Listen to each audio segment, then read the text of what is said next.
Euh, Avant de commencer notre soirée, je voudrais qu'on la dédie à Margot Guémara Batemi Toira et Moshe Ben Mathilde. Et donc le limoud est fait en leur mémoire, ainsi que les brachot, si toutefois vous mangez. D'accord? Ça, vous n'êtes pas obligé, quoi. Je voudrais aussi qu'on dédie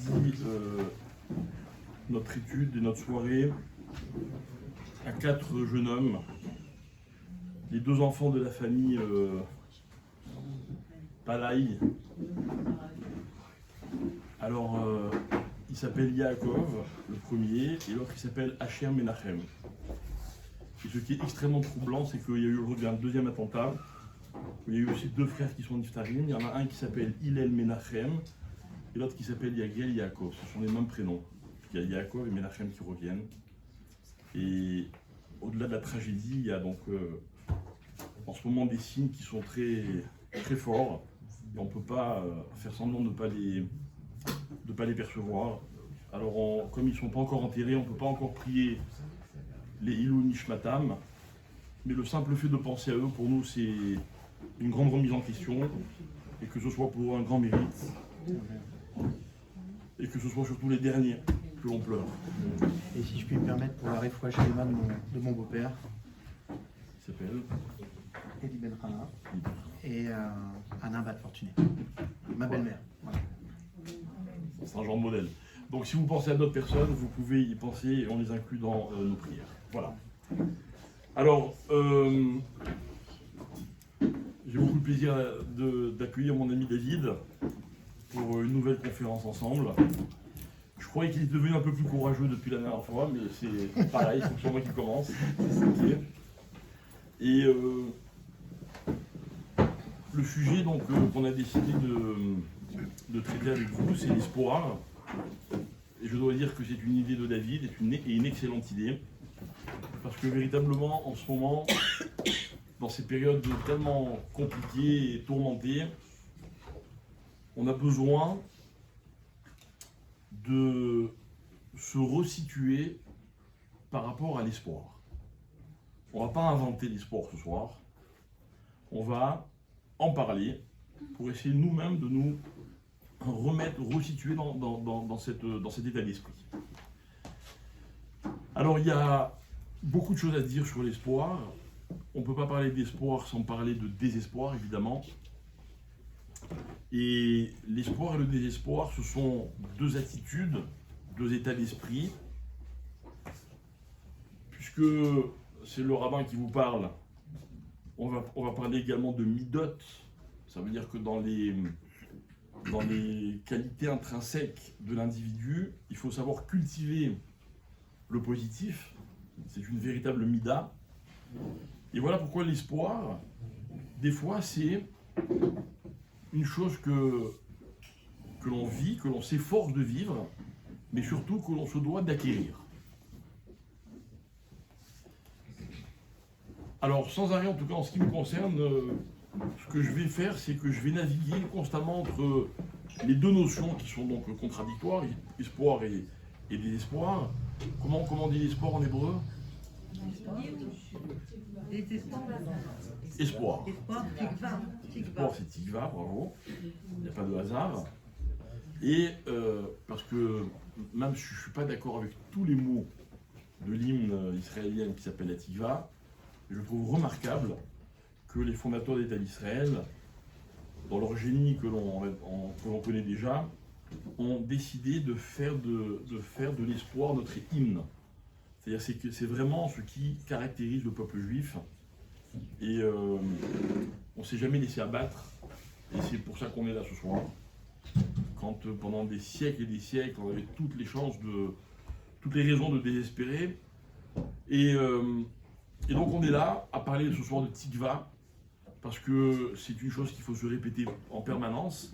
Et le contraire de Tikva, c'est, comme vous avez dit, Yehush. Ok? Donc, je vais changer un tout petit peu la formulation. Tikva, c'est l'espoir. Yehush, c'est le découragement. C'est-à-dire qu'en fait, dans la vie, un homme, une personne, a tendance à constamment être ballotté entre espoir, courage et désespoir, découragement. Dans la vie d'un homme, si on fait un bilan de temps en temps, on va se rendre compte qu'il y a autant de raisons d'avoir du courage que de raisons d'être découragé. C'est ce qui me fait dire qu'on est responsable en quelque sorte d'un choix, de se dire, voilà, je choisis moi de me concentrer, de focaliser sur ce qui me donne de l'espoir et sur ce qui me donne du courage. Il y a dans le livre Aléchour du Rav Wolbe, dont je vais pas mal m'inspirer ce soir, entre autres, et également du Rav Dessler, le Mirtam Eliaou, il y a un chapitre qui s'appelle Yémé Ahava ve Yémé Asina. Regardez comment le Rav va parler de notre sujet. Il va dire les jours d'amour et les jours de Sina, c'est le contraire de l'amour, c'est la haine. Ok ? Mais il ne s'agit pas de sentiments qui sont violents, ni dans un sens ni dans l'autre, genre j'aime, j'adore, ou bien je déteste. Il s'agit d'une façon de voir les choses dans la vie, de voir la vie tout court. Vous voyez, par exemple, là, je suis en train de vous parler, j'ai mon ami à côté de moi, le Sefer Torah derrière, vous en face de moi, avec vos regards bienveillants, enfin pas tous, mais bon, j'ai du plaisir à vous retrouver, je suis en plein ave, d'accord ? Je suis en plein ave, c'est que du bonheur, c'est que du plaisir. Et en fait, on va essayer de définir que Ahava, ça désigne pas seulement l'amour en tant que sentiment vis-à-vis d'une personne ou d'une chose. Ahava, c'est ce que je ressens, donc c'est une catégorie de sentiments, hein, comme d'ailleurs le dit souvent David, je suis sûr qu'il va nous en reparler, une catégorie de sentiments qui comprend finalement presque tout ce qui est positif. Donc dans Ahava, on va par exemple découvrir le plaisir. On va découvrir la motivation. C'est-à-dire que, pour reprendre mon exemple personnel du moment, je suis motivé. J'ai du plaisir à vivre le moment que je suis en train de vivre avec vous. Voilà pourquoi, voilà ce qui me fait dire que je suis en plein état d'esprit de Ahava. Donc, en fait, chaque fois que j'arrive, quel que soit le moment de ma vie dans lequel je vous parle, chaque fois que j'arrive à ressentir ce plaisir, cette motivation, ce côté agréable des choses, ben je suis plein d'espoir, je suis plein de courage. Normalement, j'aurais dû être terrorisé de vous parler d'un sujet aussi complexe, aussi profond, j'ai envie de dire, dont les implications sont énormes. Parce que dans la vie, des fois, donner de l'espoir à quelqu'un, ça peut changer sa vie. Changer sa vie. Moi, je raconte souvent qu'en tant que rabbin, parmi mon quotidien, une des choses qui m'arrive le plus souvent, c'est des gens qui viennent me soumettre des problèmes auxquels je n'ai aucune solution. Même pas je rêve d'avoir une solution. D'accord ? Et je pense que quand ils viennent vers moi, ils le savent que je n'ai pas de solution. Donc finalement, je me dis que s'ils viennent, c'est pour autre chose qu'une solution. Et en cherchant bien, je me suis rendu compte qu'en fait, les gens ont besoin qu'on leur donne du courage, donc de l'espoir. Et il y a très peu de temps, j'ai reçu un couple et on a passé une très grande partie de la nuit à essayer de trouver des solutions, à discuter et à trouver des raisons d'avoir de l'espoir alors que c'était très mal engagé. Et après tout ce qu'on a pu dire, échanger, donner des conseils, etc., il y a un des deux conjoints, peu importe lequel, qui m'a dit alors, vous pensez que ça va s'arranger ? Et moi, je rêvais de lui dire oui, mais je ne pouvais pas lui dire oui. Je n'en avais aucune certitude. Mais, Si je lui avais posé la question avant notre entretien, je suis convaincu que lui-même m'aurait dit il n'y a plus aucune chance. S'il m'a posé la question à la fin de notre entretien, c'est que quelque part on a atteint notre objectif. Ok? Je ne sais pas ce qui va se passer, mais en tout cas on a de l'espoir. Alors moi, qu'est-ce que j'ai fait? En partant, je leur ai demandé de ne pas prendre de décision pendant un certain temps. Pas très longtemps, quelques jours. Et je me suis dit, en fait, peut-être qu'en surfant sur la vague de cet espoir, même s'il est utopique, ça peut peut-être déclencher des choses. Pourquoi? Parce qu'on va se retrouver dans un état d'esprit de plaisir, motivation, amour, même si c'est amour de soi. Et ça va peut-être faire redémarrer toute la machine et aller savoir si on ne peut pas voir justement tous ces sentiments qui ressuscitent et qui vont donc recréer le ciment dont ils ont besoin. Si je poursuis mon raisonnement, l'inverse est aussi vrai. L'inverse est aussi vrai. C'est-à-dire que dans la vie, qu'est-ce qui fait qu'on perd espoir? Qu'est-ce qui fait qu'on manque de courage? C'est quand on n'a plus de plaisir. On n'a plus envie. Aujourd'hui, quelqu'un m'a téléphoné pour me parler d'une dame que je connais, qui a malheureusement, que Dieu nous en préserve, perdu son mari il y a quelques mois. À peine quelques mois. Et la personne qui m'a appelé, sa femme, donc c'est un monsieur que je connais, sa femme a croisé cette dame, et elle lui a dit je crois que je n'ai plus aucune raison de vivre. Elle a plusieurs enfants, elle a beaucoup de petits-enfants, c'est une personne très religieuse, qui a un rôle social dans le milieu dans lequel elle se trouve, vraiment. Alors cette personne a essayé de lui dire mais vos enfants, vos petits-enfants, grande erreur. Grande erreur. La personne en question est dans une situation psychologique dans laquelle rien ne lui donne du plaisir. Elle n'aime rien. Puisque la personne qu'elle aimait le plus et le mieux n'est plus là. Donc l'amour n'a plus de sens. Donc elle ne peut plus aimer quoi que ce soit. Donc, vous comprenez la complexité de cette situation. Comment on va faire pour essayer de lui redonner de l'espoir, pour essayer de lui permettre de se projeter dans autre chose? Le désespoir, mes chers amis, c'est souvent, et donc on revient sur notre idée, que l'amour et la haine sont en fait un même sentiment, mais qui est conjugué différemment. En fait, dans la vie, on désespère quand on préfère ce qui nous tire vers le bas que ce qui nous tire vers le haut. Je vous donne un exemple. Imaginons quelqu'un dans son travail, il a des difficultés. Donc il se bat, et puis à un moment, il en a marre de se battre.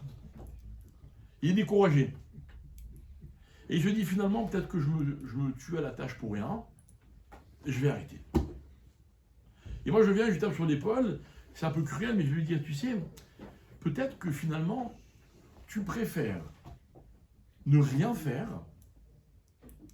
que de te tuer au travail. Parce que si tu aimais le travail te motiverait. Si tu aimais, attention, je vais être encore plus violent, si tu aimais la réussite te motiverait et tu ne serais pas découragé. Et je soupçonne, mais je le dis avec un grand point d'interrogation, je soupçonne que quelquefois, le découragement est un refuge.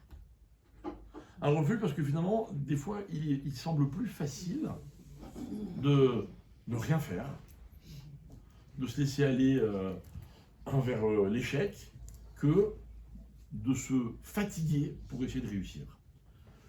Une petite anecdote de rien du tout, j'ai un jour ressenti ça, l'espace d'une fraction de seconde dans ma vie.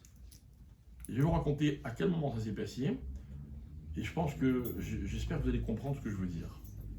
Un jour, j'étais sur l'autoroute, à l'entrée de Jérusalem, puis il y avait un juif, un israélien, le pauvre, qui est tombé en panne en plein milieu de l'autoroute, dans un virage. D'accord?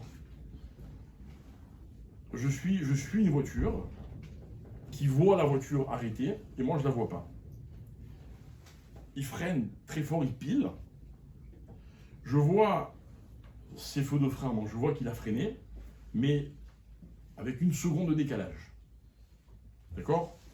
Mon premier réflexe a été de me déporter, et là je me rends compte que je suis collé à une autre voiture, je freine, donc je ne sais pas combien de secondes, de fractions de secondes il y a eu de décalage. Je freine de toutes mes forces, et en une fraction de seconde, je comprends que le choc est inévitable. Que ma voiture va devenir une épave, et j'espère que ça s'arrêtera là. Et pendant une fraction de seconde, j'ai eu ce sentiment de, de toute façon, il n'y a plus rien à faire. Et il n'y avait plus rien à faire. Et je ne dirais pas que j'ai ressenti comme une espèce de... Mais vous voyez, j'ai attendu le boom. Ben, il est arrivé. Hein.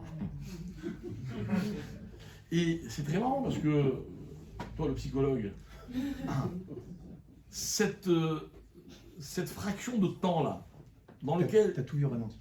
Non, j'ai rien vu ralentir, ça va bien. J'étais pas désespéré de la vie, mais j'étais désespéré d'une situation qui était inéluctable, qui n'était pas du tout une situation agréable, je ne la voulais pas. Mais en même temps, quelque part, je l'ai attendue pendant cette fraction de seconde, elle est arrivée, et puis quand elle est arrivée, je dis bon, ah ben voilà. Et Baruch Hashem, ça a été très éphémère, mais en y réfléchissant, j'ai compris ce que c'était être complètement désespéré. C'est-à-dire que le désespéré, à un moment, il lâche prise, et quelque part, il en ressent comme une espèce de confort. Ok? Ce qui me fait dire que finalement, on a une certaine part de responsabilité dans notre désespoir et dans notre découragement. Et que si j'ai bien compris ce que Rav Wolbe nous enseigne, l'homme doit constamment choisir de préférer l'effort, la fatigue et le travail, que de préférer la situation dans laquelle de toute façon il n'y a rien à faire, donc je laisse les choses échouer, comme elles vont le faire de façon inéluctable. Je terminerai, avant de laisser la parole à David,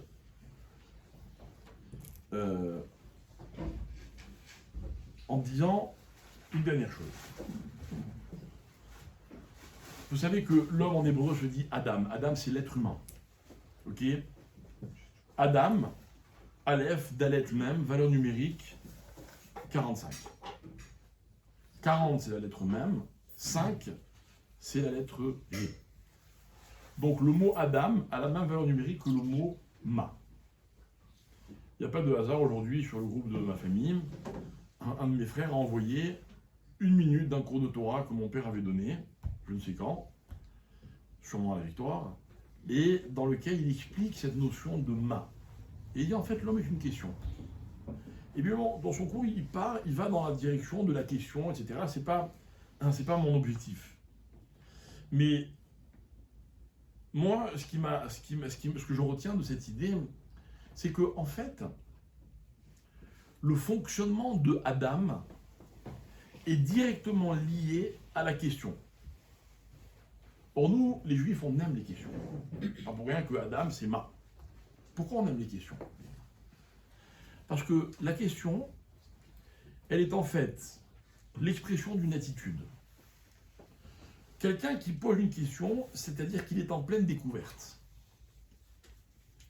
D'une part, il veut apprendre. D'autre part, il a décelé ce qui pouvait susciter une interrogation. Attention, grosso modo, il y a 2 questions dans la vie. Il y a Ma et Lama. Un Ma, c'est quoi? Et Lama, c'est pourquoi? Attention, il y en a une bonne et une mauvaise de question. Laquelle est la bonne, laquelle est la mauvaise? Lama, c'est vouloir comprendre. Lama, c'est une exigence. Genre, je suis un enfant gâté, je veux qu'on m'explique. Genre, je me mets en compétition avec le phénomène que je veux comprendre, et j'essaye de lui donner une dimension en fonction de ma dimension à moi. C'est incroyablement prétentieux. C'est l'observateur. Mais l'observateur qui est suffisamment attentif et sensible pour comprendre qu'il y a lieu de se poser une question. Ok ? La plupart du temps, quand on vous demande quoi, on vous oblige soit à répéter ce que vous avez déjà dit, soit à dire quoi. Qu'est-ce qu'il y a pas compris, quoi. Ok ? Mais en réalité, la question quoi, et là je fais appel à l'un des enseignements de mon maître, le Rav Moshe Shapira, la question quoi dans la vie est une question qui n'attend pas de réponse, dans la plupart des cas. Elle est l'expression du regard intrigué, curieux, donc attentif de la personne. En fait, quoi, c'est l'étonnement. L'étonnement, c'est la candeur, c'est la pureté. Les enfants demandent quoi ? Constamment. Des questions auxquelles un adulte ne peut même pas penser, parce que eux, ils ont un regard tellement... ils sont tellement dans la découverte qu'ils sont tout le temps dans le questionnement. Le Rav Wolbe disait que la personne qui est suffisamment sage pour constamment se demander ma dans toutes les situations de la vie, est une personne qui ne sera jamais découragée et désespérée. Parce que ce qui entraîne le découragement et le désespoir, c'est quand j'ai l'impression que les choses s'enchaînent selon un schéma que je maîtrise, et quand ça ne se passe pas comme je pensais, je suis très embêté. Et donc j'ai tendance à me décourager, à lâcher prise, parce que finalement je ne maîtrise plus la situation. Alors que celui qui est dans la question du il ne va jamais lâcher prise, puisqu'au contraire, il perçoit les choses à travers une question. Donc finalement, il retrouve sa véritable dimension, sa véritable place dans l'immensité de la vie, du monde, de ce qu'il observe, et il veut juste se positionner par rapport à ça. Voilà. Donc une première, premier commentaire. Voilà ce que je vais à dire sur l'espoir et le désespoir. Je laisse mon ami à qui je souhaite beaucoup de courage. Finalement, j'aurais dû démarrer. Intéressant parce que quand on s'est dit, viens, on va donner une conférence ensemble, j'étais dans mes bureaux à Paris et j'ai mon assistante Lourdes. Je lui ai dit, t'aimerais quoi comme sujet? Parce qu'elle écoute, elle s'appelle Lourdes Pinto, elle écoute beaucoup de cours. Elle m'a dit, j'aimerais bien avoir un cours sur l'espoir. J'ai dit, vas-y, vendu. Et après, j'avais pas mesuré ce que pouvait porter le sujet de l'espoir. Surtout quand il y a un ami brillantissime qui démarre sur des sujets que je n'avais pas du tout orientés. Mais en même temps, c'est intéressant parce que il y a beaucoup de mots qui ressortent. Le désespoir, le découragement. Je vais essayer d'avoir une approche un petit peu différente sur ce que pourrait être l'espoir, parce qu'on me dit que l'espoir fait vivre. C'est vrai ? Est-ce que c'est une expression qui est réelle? Est-ce que l'espoir fait réellement vivre en fait? Donc si l'espoir fait vivre, est-ce que le désespoir tue? Donc on va voir un petit peu ces notions-là. Mais ce qui est intéressant dans l'espoir, c'est que l'espoir, c'est une orientation de pensée. C'est un schéma de pensée. D'accord? Et l'espoir, il est rattaché à une notion qui s'appelle l'avenir. À venir. Ok? Tu as beaucoup parlé d'envie tout à l'heure. Ok? Quand on a envie de quelque chose, effectivement, on croit que c'est ce qui va nous faire vivre en fait. Ok? J'ai envie de vivre, j'ai envie de ceci, j'ai envie de cela, et on y met de la vie là-dedans. Maintenant, tu as parlé du désespoir, et le désespoir, c'est la mort. Okay? L'âme hors. C'est-à-dire qu'à un moment donné, on n'a plus cette source de vie intérieure qui ne s'incarne plus. Et avant de vous expliquer les choses qui pourraient être utiles à mon avis, je vais vous raconter une petite histoire qui m'est arrivée au Canada. J'étais arrivé à Montréal, j'étais avec un coloc, et un soir il vient me voir, et il me dit, il y a un type qui donne des cours sur la mécanique quantique, une conférence sur la mécanique quantique, tu devrais venir. Et en fait franchement, Montréal ce jour-là, gros flocon de neige. J'ai quand même une seule chose, c'est de rester sous la couette et essayer d'étudier mes bouquins. Et à un moment donné, il me regarde, il me fait tu devrais venir parce qu'il défonce les psychologues. Mec, n'écoutant que mon courage, je mets 5 couches de vêtements et j'y vais. Et sur place, je vois vraiment un type incroyable. Il a 78 ans, un bel accent québécois. Je comprends pas tout parfois, soyons clairs. Mais il va dire 2 choses pendant cette conférence qui vont m'alerter énormément. D'abord, il va dire nous sommes des créateurs de réalité. Moi, j'aime bien cette idée. J'aime bien juste cette pensée, cette perspective de dire et si c'était moi qui créais ma réalité, plutôt que finalement de m'adapter à cette réalité, parce que si j'étais un créateur de réalité, ça donnerait quoi en fait? Et c'est intéressant parce que lui, en fait, il posait que des bases épistémologiques. Il expliquait vraiment, à travers les recherches en sciences quantiques, donc en physique quantique, et à travers la compréhension des mécanismes, donc de la mécanique quantique, il expliquait que finalement, eh ben, nous sommes des créateurs de réalité. Et après, il a dit une deuxième chose qui m'a beaucoup interpellé. Je vous rappelle, moi, je suis un jeune psychologue. Alors, un jeune psychologue, vous avez HM et le jeune psychologue. Puis d'abord, il ne fallait pas me parler à l'époque, je voyais des pathologies partout. Même si tu étais bien, tu me parlais 20 minutes, tu n'étais pas bien pour 20 ans. C'était un principe de base, c'était comme ça que ça fonctionnait. Mais il va dire un truc très intéressant, il va dire nous sommes autant influencés par notre futur que par notre passé. Alors, et comprenez une chose qui est intéressante, c'est que moi, à ce moment-là, même si j'ai étudié Jung, et je pense qu'il y a une très grande différence, notamment en intégrant la dimension spirituelle, Jung intégrait la dimension spirituelle, ce que ne voulait pas faire Freud pour des raisons purement médicales. Le principe de base était simple, il avait dit voilà, la psychologie c'est rattaché à de la science c'est universitaire, on ne peut pas intégrer la dimension spirituelle à celle-ci. Okay, ce qui était une grande erreur. Et d'ailleurs, même Jung a écrit une lettre à Freud en disant « Intéresse-toi au Yetzirah », ça explique pourquoi des gens bien font des choses mal. Okay, il a appelé ça la zone d'ombre, et c'est très bien comme ça. Mais moi, je suis interpellé quand même, parce que je suis en train de faire une chose, je viens avec un parcours, un bagage de connaissances qui me dit « Nous sommes l'intégralité du fruit de notre passé », et il y a un type qui est en train de me dire « Non mais ton futur, il t'influence tout autant ». Et vous savez quoi? Je ne sais pas pour vous, mais moi, quand j'ai entendu ça, ça m'a donné une grande liberté.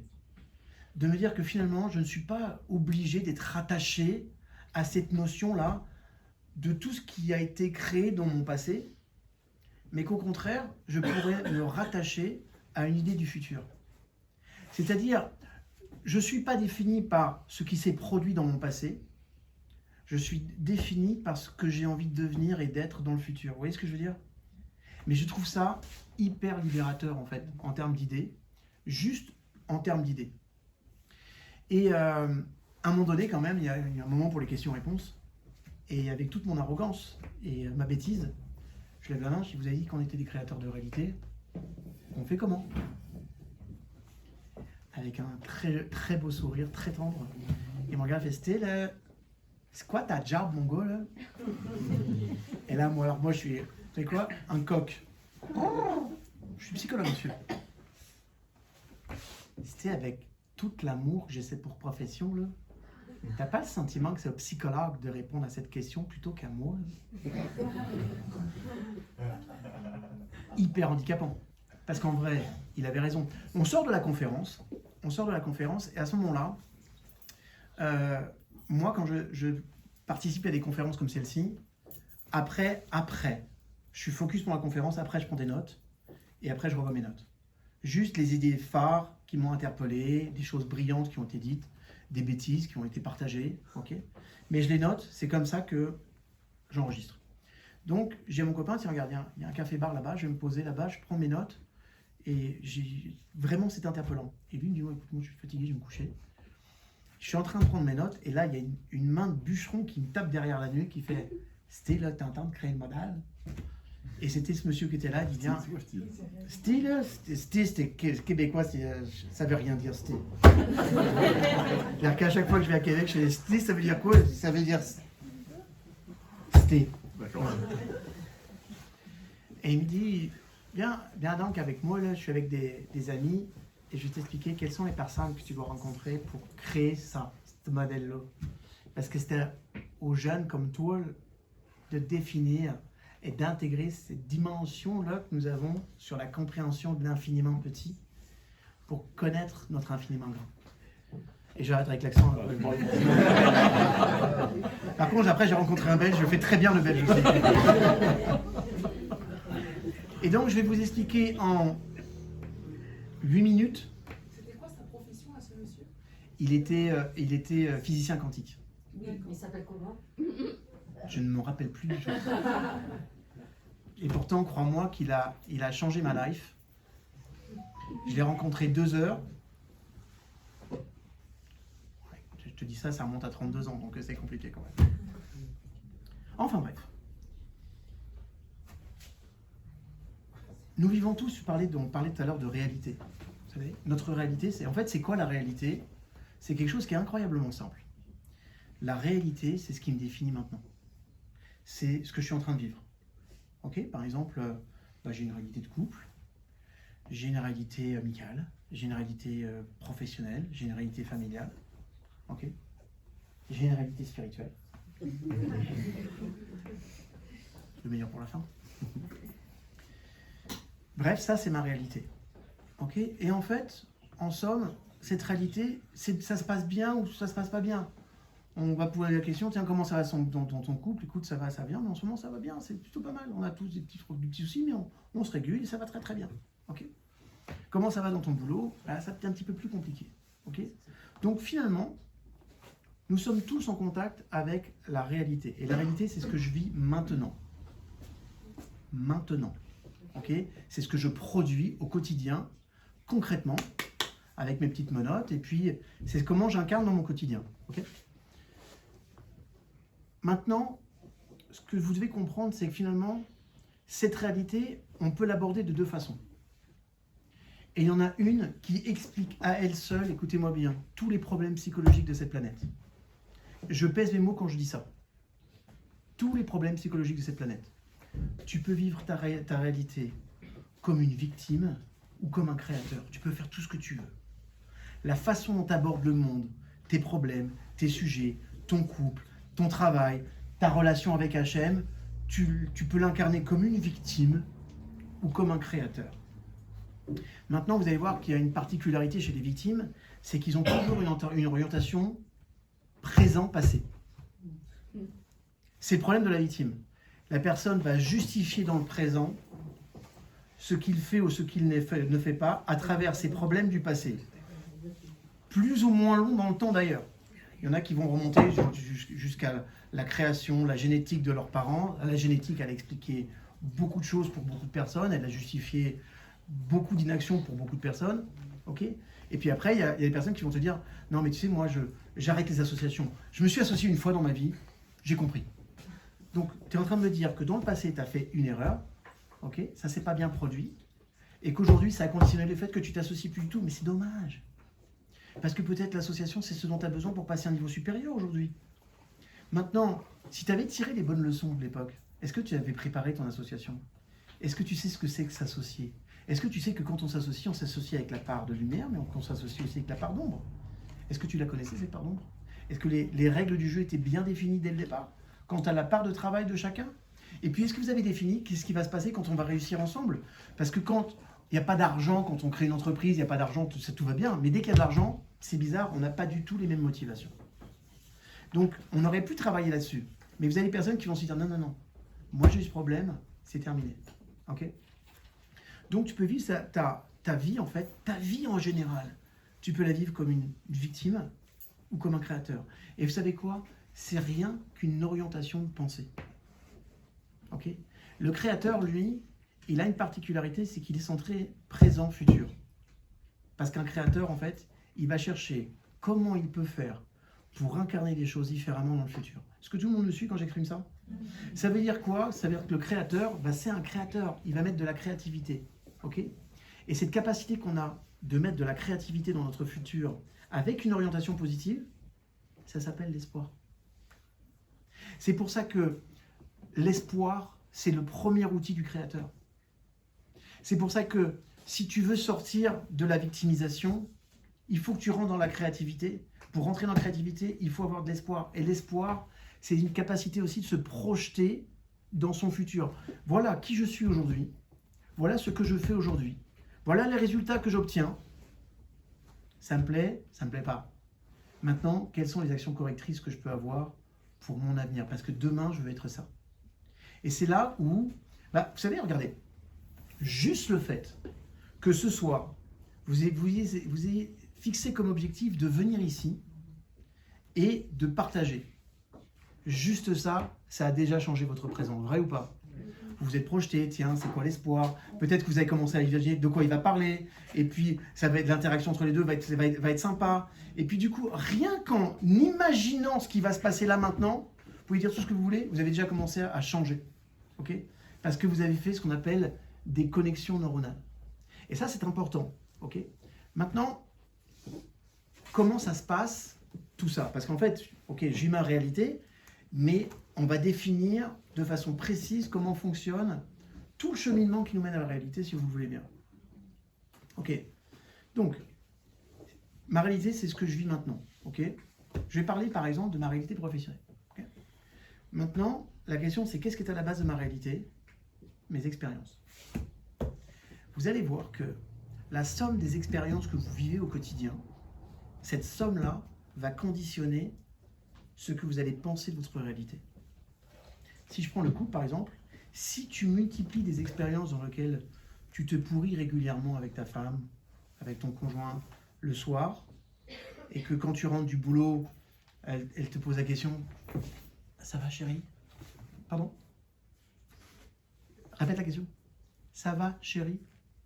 Dis-moi, t'étais pas au courant que j'étais avec Dupont aujourd'hui? T'es pas au courant qu'il est sur ma tête depuis des mois, qu'aujourd'hui, c'était la journée où je vais rendre mes comptes? Tu crois que ça va, une journée pareille? Alors tes questions, tu les gardes pour toi.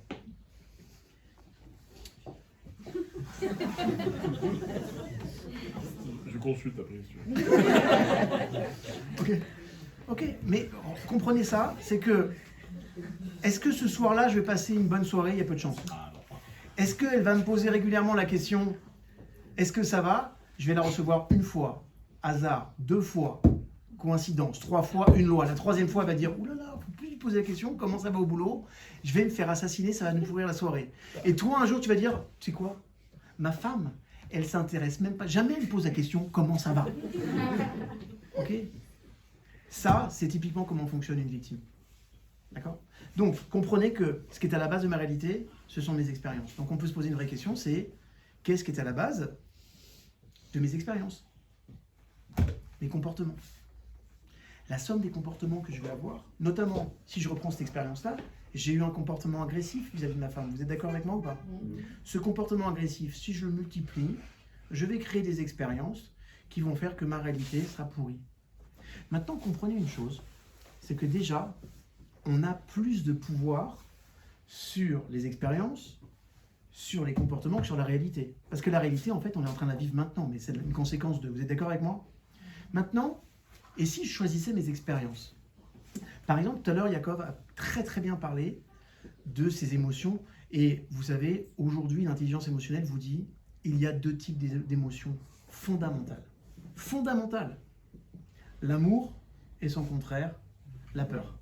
La peur. La haine est un influent de la peur. Ok? Et pourquoi on dit ça aujourd'hui? Parce qu'on a des outils qu'à l'époque, ils n'avaient certainement pas pour déterminer quelles sont les zones spécifiques qui s'allument dans notre cerveau quand on a des réflexions.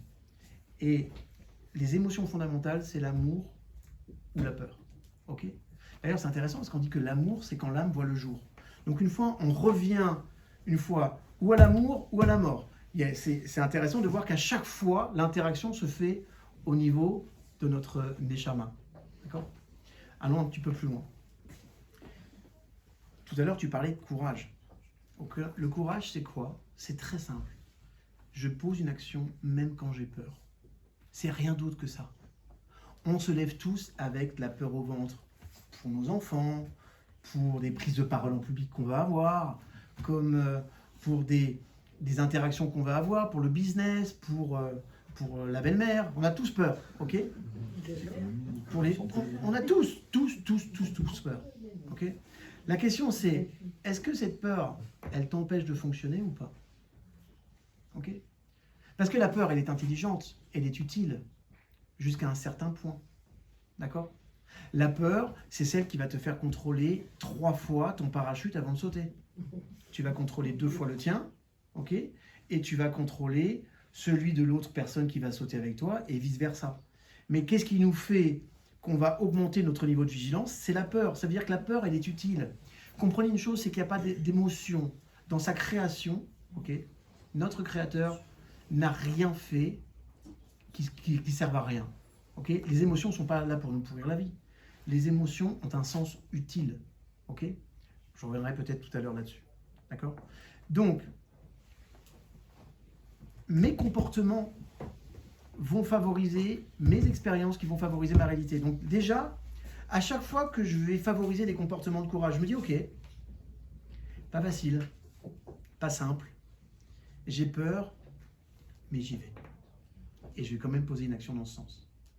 Vous êtes déjà, sans le savoir, en train de changer votre réalité. Vous êtes déjà, sans le savoir, en train de basculer dans le rôle du créateur plutôt que celui de la victime. Et ça devient intéressant. L'autre question qu'on pourrait se poser, c'est qu'est-ce qui est à la base de mes comportements? Mes émotions. En fait, en vrai, mes sentiments. Ok? Parce que les émotions sont quelque chose de très archaïque. Vous les vivez que très rarement. Hein, ça vient de vous réveiller. Je vous sentais un petit peu perdant. Vous venez de vivre une émotion. Si on avait une caméra à ralenti, voilà ce que ça se referait. J'ai pas pris mes pilules. J'ai pas pris mes pilules. Si on regardait au ralenti, ça ferait. Il est complètement fou. Et là, en fait, ce que votre cerveau a cherché, ce sont des pistes de sortie. Ok.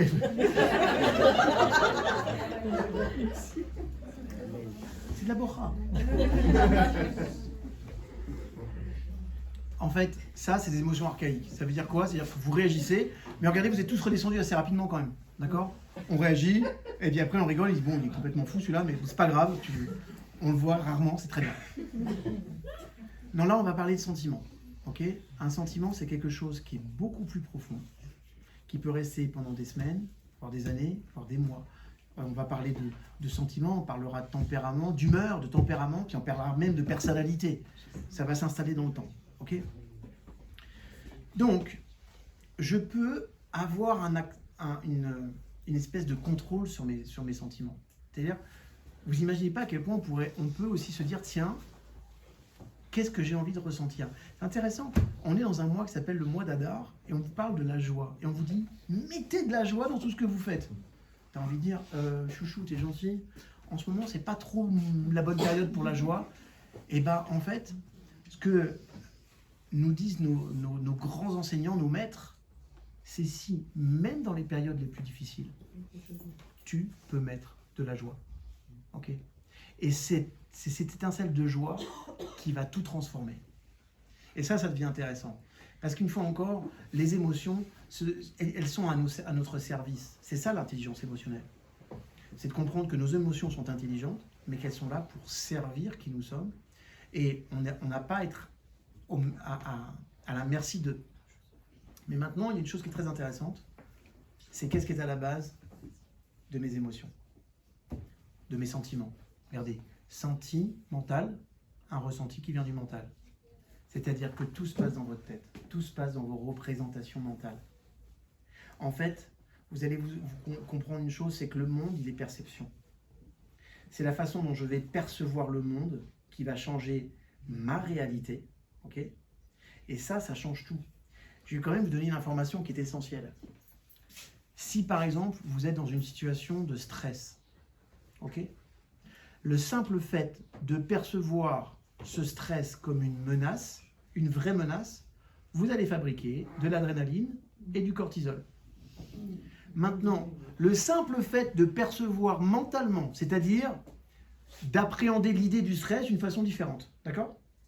Et de l'appréhender comme un défi, vous fabriquez de la DHEA, c'est-à-dire le contraire du cortisol, ce qui va permettre de contrebalancer le cortisol. Comprenez une chose, on parle d'une idée, d'accord? On parle d'une pensée d'une représentation mentale, mais elle va avoir un impact majeur sur votre biochimie. Moi, cette idée aussi, je la trouve extraordinaire. Je ne sais pas pour vous, mais ça veut dire que nos pensées, en fait, vont créer notre réalité. Donc, les pensées vont induire le type de sentiment. Okay, par exemple, imaginons que je suis dans ma voiture, et là, je suis en train de me repasser l'entretien avec Dupont. Okay, naturellement, mes sentiments, c'est pas bien là-dedans, ça gargouille. Ok, comportement agressif, expérience, je me dispute avec ma compagne. Ma femme. Certains ne sont pas mariés ici. Pas complètement. En enfance. Et tu me bloques, tu es méchant. Moralité, ma réalité, oui. Ok. Maintenant, comprenez une chose, c'est que quand une victime, elle vit sa réalité, elle n'a pas du tout le sentiment d'être responsable de tout ça. Vous voyez ce que je veux dire ou pas? À aucun moment, la victime, elle dira non, mais c'est de la faute de ma femme, c'est la faute de Dupont. Mais il n'y a aucun moment, la personne va dire, c'est quoi, finalement, c'est de ma faute. Je rentre chez moi, j'apporte tous mes problèmes, il serait peut-être temps que je m'y prenne différemment. Ou bien je consulte, ou bien je vais réfléchir comment gérer mon stress, ou bien je vais réfléchir comment gérer ma relation avec Dupont, ou bien je vais apprendre à faire un sas entre ma vie professionnelle et ma vie perso. Et peut-être que, tiens, si je faisais peut-être 1 heure de sport ou une demi-heure de sport avant de rentrer à la maison, ça me libérerait de tout ce stress et j'arriverais hyper détendu ce soir. Ok? Donc ça veut dire qu'une fois encore, quand on parle d'espoir, il faut aussi parler de la logique de responsabilité. Maintenant, je vais vous dire une chose, et là, je vais rejoindre très largement Jacob là-dessus. D'être une victime, c'est super confortable. Parce que quand vous êtes une victime, vous avez toujours quelqu'un pour vous plaindre. Toujours. Et vous savez quoi? D'être une victime, on reçoit beaucoup plus, je vous le dis, de marques d'attention positive quand on est une victime que quand on est un créateur. Parce que d'abord, les créateurs, on leur dit jamais « Comment tu vas ?» Excusez-moi, je m'inscris volontairement comme un créateur. C'est rare des personnes qui vont vraiment te dire « David, comment ça va en ce moment ?» Parce que les personnes ont tous le sentiment que parfois ce qu'on enseigne, on l'applique. Demandez à ma femme. Vous allez voir qu'il y a un gap, ok? Mais c'est juste important de comprendre que c'est super confortable d'être une victime. Mais maintenant, à partir du moment où je rentre dans cette clause de victime, je sors aussi de ma responsabilité. D'accord? C'est-à-dire que moi, par exemple, quand j'accompagne une personne, je dis voilà, le principe de base, on va travailler ensemble à une seule raison. Une seule. Tu l'acceptes ou tu l'acceptes pas. Tu l'acceptes, on bosse ensemble, tu l'acceptes pas, never, on travaillera ensemble. Tu es le premier responsable des résultats que tu obtiens dans ta vie. Et tu dois accuser ni les autres, ni les circonstances, ni les astres. Je vous dis ça parce que j'ai eu des expériences. Ok? Pourquoi des résultats, excusez-moi? Pardon? Pourquoi des résultats? Tu es le premier responsable des résultats que tu obtiens, de ce que tu obtiens dans ta vie. Pourquoi on parle de résultats en fait? Parce que moi, je vais travailler sur des résultats. Moi, je suis coach. On va travailler sur des objectifs. On va travailler là-dessus. Mais une fois encore, à partir du moment où tu rentres dans un schéma de victimisation, par exemple, vous savez, ça nous est arrivé d'avoir des amis qui divorçaient ou qui se séparaient. C'est intéressant de voir à quel point souvent c'est l'autre, à quel point l'homme, depuis ces 5-10 dernières années, s'est transformé en un pervers narcissique manipulateur en moins de 40 secondes. Okay, c'est-à-dire que tu as vécu avec cet homme pendant 17 ans, mais tu te dis, j'ai vécu pendant 17 ans avec un pervers manipulateur. Non, bon, enfin, il y a un moment donné, comprenez que ça, là, c'est une attitude, pardonnez-moi, de victime totale. Prends ta part de responsabilité. Parce que si tu ne prends pas ta part de responsabilité, tu ne pourras pas changer. C'est impossible. On ne change pas ce dont on n'est pas responsable. Ça m'est arrivé de donner des conférences sur le harcèlement moral dans les entreprises. Et très souvent, je disais un truc qui allait les choquer, j'ai eu un harceleur moral. Il ne vous choisit pas par hasard. Et au passage, il ne rentre pas dans un harcèlement total du jour au lendemain. Il va tenter des petits trucs. Ok ? Et il y a un moment donné, tu n'as pas fixé de limite avec lui. Tu n'as pas dit, écoutez monsieur, être directeur, pas directeur, il y a des choses que j'accepte pas. Voilà. Donc vous faites ce que vous voulez, mais il y a des règles, il y a des lois, il y a une légalité, tout ça est entouré. Si vous voulez pas que je vous attaque, ce genre de message, ou ce genre de propos, ou ce genre de geste, plus jamais. Sinon, ça va être violent. Ça s'appelle fixer des limites claires. Il ne le fait pas 2 fois. Mais par contre, quand tu acceptes un tout petit peu, qu'il rentre dans la brèche, là, le pervers, il va y aller, quoi. Ok? Mais si toi, tu ne prends pas ta part de responsabilité dans ce qui a été créé, tu peux être sûr d'une chose, tu vas le reproduire. Ok? Parce que tu vas installer ton statut de victime qui est dans ton présent, dans ton futur. Je suis clair dans ce que j'ai exprimé? Ok. Donc comprenez une fois encore que la notion d'espoir, c'est quelque chose qui est extrêmement organisé à travers tout ça. C'est d'abord, est-ce que j'ai un bon système de pensée? Ouais. Le rabbi disait, pense bien et tout ira bien. Cette idée, on la trouve géniale tous. La question c'est, est-ce qu'on pense bien? En vrai, est-ce qu'on pense bien? Est-ce que notre structure de pensée, c'est-à-dire, est-ce que je réfléchis à ce que je suis en train de penser quand je pense? Ce qui s'appelle la conscience au passage. Ça veut dire que l'espoir, c'est un phénomène qui nous fait passer de victime à créateur en nous projetant dans l'avenir, en nous disant voilà la personne que j'ai envie d'être, voilà ce que j'ai envie de produire. Et on a toute une palette d'outils, je vous en parlerai des autres qui sont ici derrière, parce qu'on n'en a vu qu'une petite partie. Okay. Mais grâce à ces outils-là, je peux commencer à me dire, tiens, quels sont les types de comportements que je devrais avoir pour pouvoir y arriver? Qu'est-ce que je dois ressentir le plus souvent possible?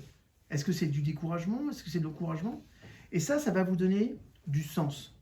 Et le sens, c'est ce qui vous permet d'accepter le prix de l'effort. Ok? Je vous donne un exemple et je terminerai là-dessus. Imaginons comme ça que je vous demande de porter un pack de bouteilles d'eau comme ça, à bout de bras. Ok? Et je vous dis, voilà, tu dois tenir 4 minutes. Donc vous allez monter, et il y a très peu de chances que vous teniez en vrai. Ok?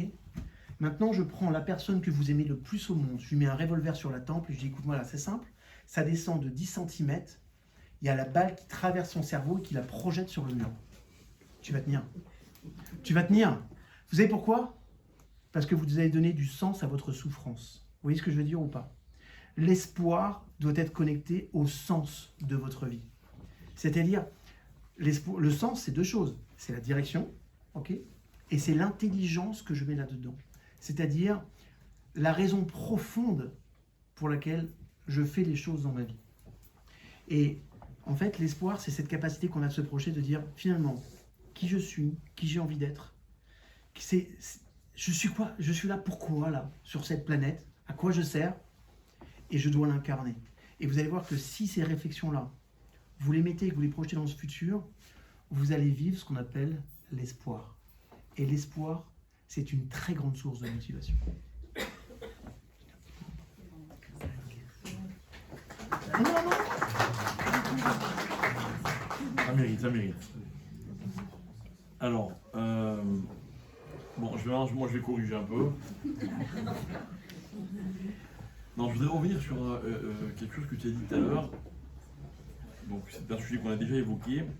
D'abord, je vais te raconter une histoire. Mon maître, Laura Moshe Shapira, donc l'histoire, je la tiens de quelqu'un qui était présent. À la fin d'un cours, il y a un élève qui est venu voir, un élève de Baruch Yeshiva, et il a dit, je viens avec une question. Alors, il commence sa question comme ça, il dit, aujourd'hui on sait que Avraham Avinu, et le Rav, il interrompt. Il dit, tu peux répéter ce que tu viens de dire? Je répète. Aujourd'hui, on sait qu'Avraham Avinu, et le Rav, il interrompt à nouveau, et il lui dit, écoute, comment tu t'appelles? Dans quel livre tu étudies? Et une fois qu'il lui a dit tout ça, le Rav, il dit, je te demande un grand service. Ne viens plus jamais écouter mes cours. Alors, il est très choqué. Bon, Rav Shapira, ça rigolait pas. Et il lui dit, dire aujourd'hui on sait, c'est aller à l'encontre de tout le message de la Torah. D'accord? Alors, pourquoi je te dis ça? Bon, je ne reviens pas sur l'idée de l'avenir dont tu as parlé qui comment dire, qui a une influence sur notre présent, et j'adore cette idée, et elle donne beaucoup de force, beaucoup d'espoir et de courage. Tu as dit toi-même qu'on devait prendre en compte notre passé qui nous donne tout simplement de la tenue et qui nous solidifie. Mais à un moment, quand tu as parlé de l'amour et de la haine, tu as parlé des découvertes récentes en termes de connexion Non, non. neuronale. Alors je dois te dire une chose, c'est qu'il y a une Gemara dans le traité, je crois, de Yoma. La Gemara, elle dit que... La Gemara, elle ramène 2 versets qui semblent contradictoires. Et elle dit, d'un côté, il y a marqué que celui qui fait teshuva, la teshuva va l'amener à telle situation, à tel niveau. Et d'un autre côté, il est écrit le contraire. Enfin, le contraire, que celui qui fait teshuva, il arrive à un niveau beaucoup moins élevé. Bon, la Gemara demande, c'est contradictoire. Et la Gemara, elle a fait une réponse, elle dit non. Il y a 2 teshuva. Il y a teshuva me ahava et teshuva mira. Dans la vie, quand on fait teshuva, par exemple le jour de Kippour, ok, sincèrement, mesdames et messieurs, quand vous demandez pardon à Kippour, à Dieu, pourquoi vous le faites?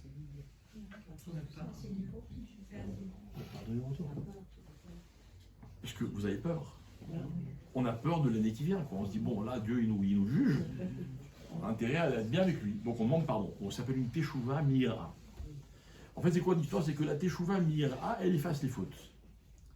La teshuva me'ahava, donc répond la Gemara, quand on fait teshuva par amour, quelqu'un il rencontre Dieu, il découvre Dieu, il est fasciné par Dieu, il aime Dieu, il fait teshuva.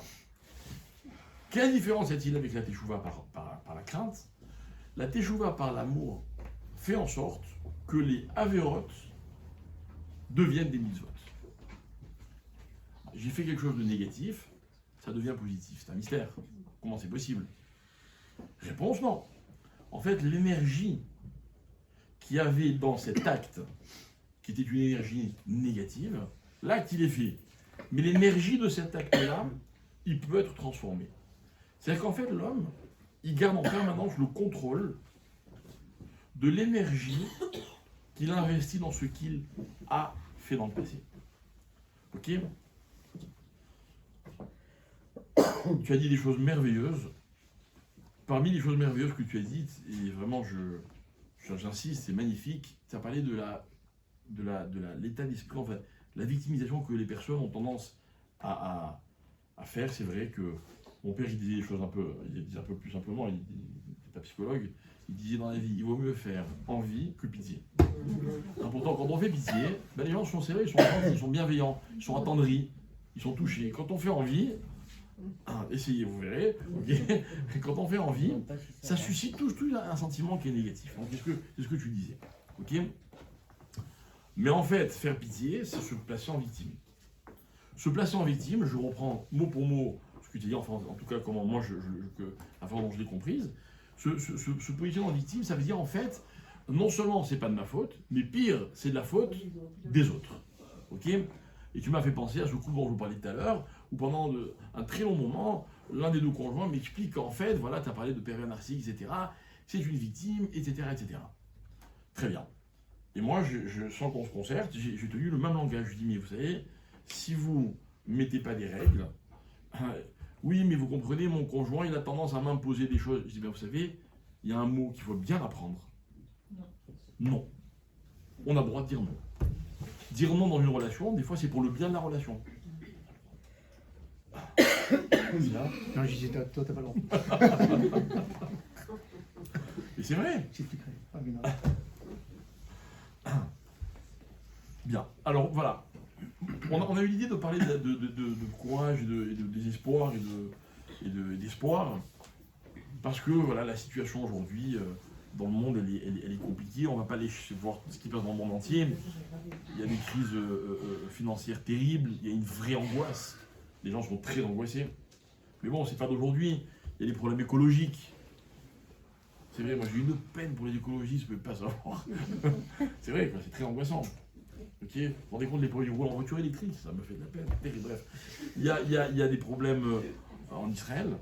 En Israël, il y a des problèmes terribles. Il y a des problèmes de société qui sont dramatiques. Je ne sais pas si vous réalisez. Personnellement, ça fait 35 ans que je suis en Israël. J'ai vu des crises, j'ai vu des conflits, j'étais là à l'époque de Rabin avec des manifestations terribles. J'étais là quand Rabin s'est fait assassiner. On avait peur, on était vraiment angoissés. Ça n'a rien à voir ce qu'on vit. J'espère qu'on ne verra pas les mêmes schémas. mais sans arriver aux actes. Aujourd'hui, quand on a une frange de la population qui remet en question des notions sur lesquelles on a besoin de s'appuyer, de se reposer, pour délégitimiser, et ils réussissent. Mais tout ça au nom de quelques intérêts. Bon, c'est pas le débat, mais c'est pour expliquer l'état d'esprit. C'est angoissant. Un attentat après l'autre. On est compte qu'aujourd'hui, il y a un attentat au moment où la délégation israélienne se trouve en Jordanie, en train de discuter avec les Jordaniens et les Palestiniens. Ils arrivent à un accord. Au même moment, il y a un attentat. Il n'y a pas de solution. Il n'y a pas de solution. Et on n'aura jamais de solution. Donc on est angoissé. On a des raisons d'être angoissés. OK ? Résultat, qu'est-ce qui se passe ? À quoi on éduque les sociétés ? Une catastrophe. Alors écoutez bien. Écoutez bien. On éduque les sociétés parce que on parle d'Israël, mais en France, c'est pas mieux. En France, je crois que tous les jeudis, il y a des grèves et des manifestations. C'est très très pénible, très handicapant. Vous allez en France, vous passez 3 jours, vous avez tout un programme, puis vous n'avez rien à faire. D'accord ? Non, mais c'est vrai. C'est vrai. Et c'est marrant parce que les manifestations en France, en Israël, c'est pas les mêmes. C'est pas les mêmes. D'accord ? Je dirais pas qu'est-ce qu'il y a la différence, mais bon, en fait, quel est le point commun ? Le point commun, c'est qu'on est dans la revendication. Ok ? La revendication, c'est quoi ? C'est j'ai des droits, je demande que l'on me donne ce à quoi j'ai le droit. Ok ? Par exemple, là, on a annoncé qu'il allait y avoir un buffet. D'accord ?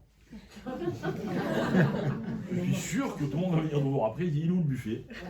On va vous dire, bah, Il n'y en a pas. vous avez payé, vous méritez un buffet. Vous n'avez pas payé ? Ah d'accord. Alors, quand j'ai des droits, je veux qu'on me donne ce à quoi j'ai le droit. J'ai pas de problème. Si les droits sont des accords, moi je célèbre souvent des mariages, on prend le khatan, on dit voilà mon ami, il y a une ketouba, tu signes, tu l'acquiers, tu t'engages, on s'engage. Un engagement, il est censé être respecté. Okay ? Mais le drame de celui qui revendique, c'est qu'il se positionne comme étant il se positionne en tant que receveur. Donc il dépend de l'autre. Et en dépendant de l'autre, on revient à l'idée de la victime, où finalement, si on lui donne, ce ne sera jamais assez. Si on ne lui donne pas, on était censé lui donner. Si on lui donne trop, je raconte souvent cette anecdote, j'ai un ami un jour qui m'a raconté qu'il a monté une entreprise, malheureusement ça n'a pas fonctionné, il a attaqué la banque pour soutien abusif. Bon, c'est vrai que les banques, c'est pas du reset qu'ils font, hein, d'accord. Mais bon, c'est intéressant comme approche dans la vie. Soutien abusif, d'accord ? Ok. Alors qu'est-ce que je veux dire par là ? Ce que je veux dire par là, c'est que et vraiment je rejoins ce que disait David et ce qu'on disait aussi tout à l'heure, c'est que en fait la notion de courage et d'espoir, et malheureusement l'inverse, en fait elle dépend beaucoup de la force qu'une personne est consciente d'avoir ou de ne pas avoir. Vous avez un rave que j'ai passé un moment dans ma vie, il me disait, dans la vie, il y a des gens forts et il y a des gens faibles. Et à l'époque, j'étais d'accord avec lui. Aujourd'hui, je ne suis plus tout à fait d'accord. Aujourd'hui, je pense qu'il y a des gens forts, c'est-à-dire des gens qui savent qu'ils sont forts, et il y a des gens qui ignorent qu'ils sont forts. Et en fait, je crois que dans la vie, il y a un vrai travail à faire sur soi pour découvrir notre force.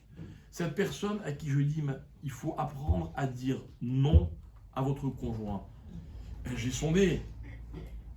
Il y a un vrai sentiment de faiblesse. Genre, l'autre, il est plus fort que moi. L'autre, il est plus fort que moi. Je ne sais pas, vous êtes comme moi des parents. Moi, ce que j'essaye de faire réaliser à mes enfants, c'est que s'ils veulent, ils sont forts. Mais il faut qu'ils le veulent. Qu'ils le veuillent, pardon. Il faut qu'ils en soient conscients. Je crois que la société... Alors, je ne vais pas jouer au vieux... Si, fais-y. D'accord, ok. Alors, je vais jouer au vieux, d'accord. J'ai l'impression qu'elle est de plus en plus déprimée. Voilà. Les gens, ils vous sourient de moins en moins. Ils sont de moins en moins motivés. Le Covid nous a mis un coup terrible. On a encore moins envie de travailler qu'avant. On a encore moins envie de venir dans les synagogues. C'est vrai, quoi. Ça. Dès qu'il y a une raison de ne pas être motivé, on n'est pas motivé.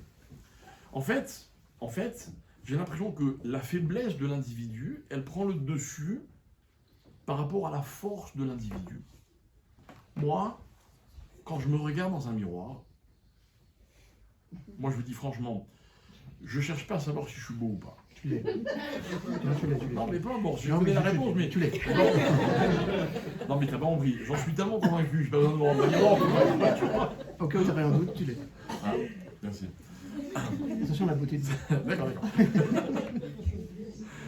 Ah, vous savez ce que je regarde? Je cherche la force qui est en moi. Je cherche la force qui est en moi. Regardez, c'est un exemple. Hein.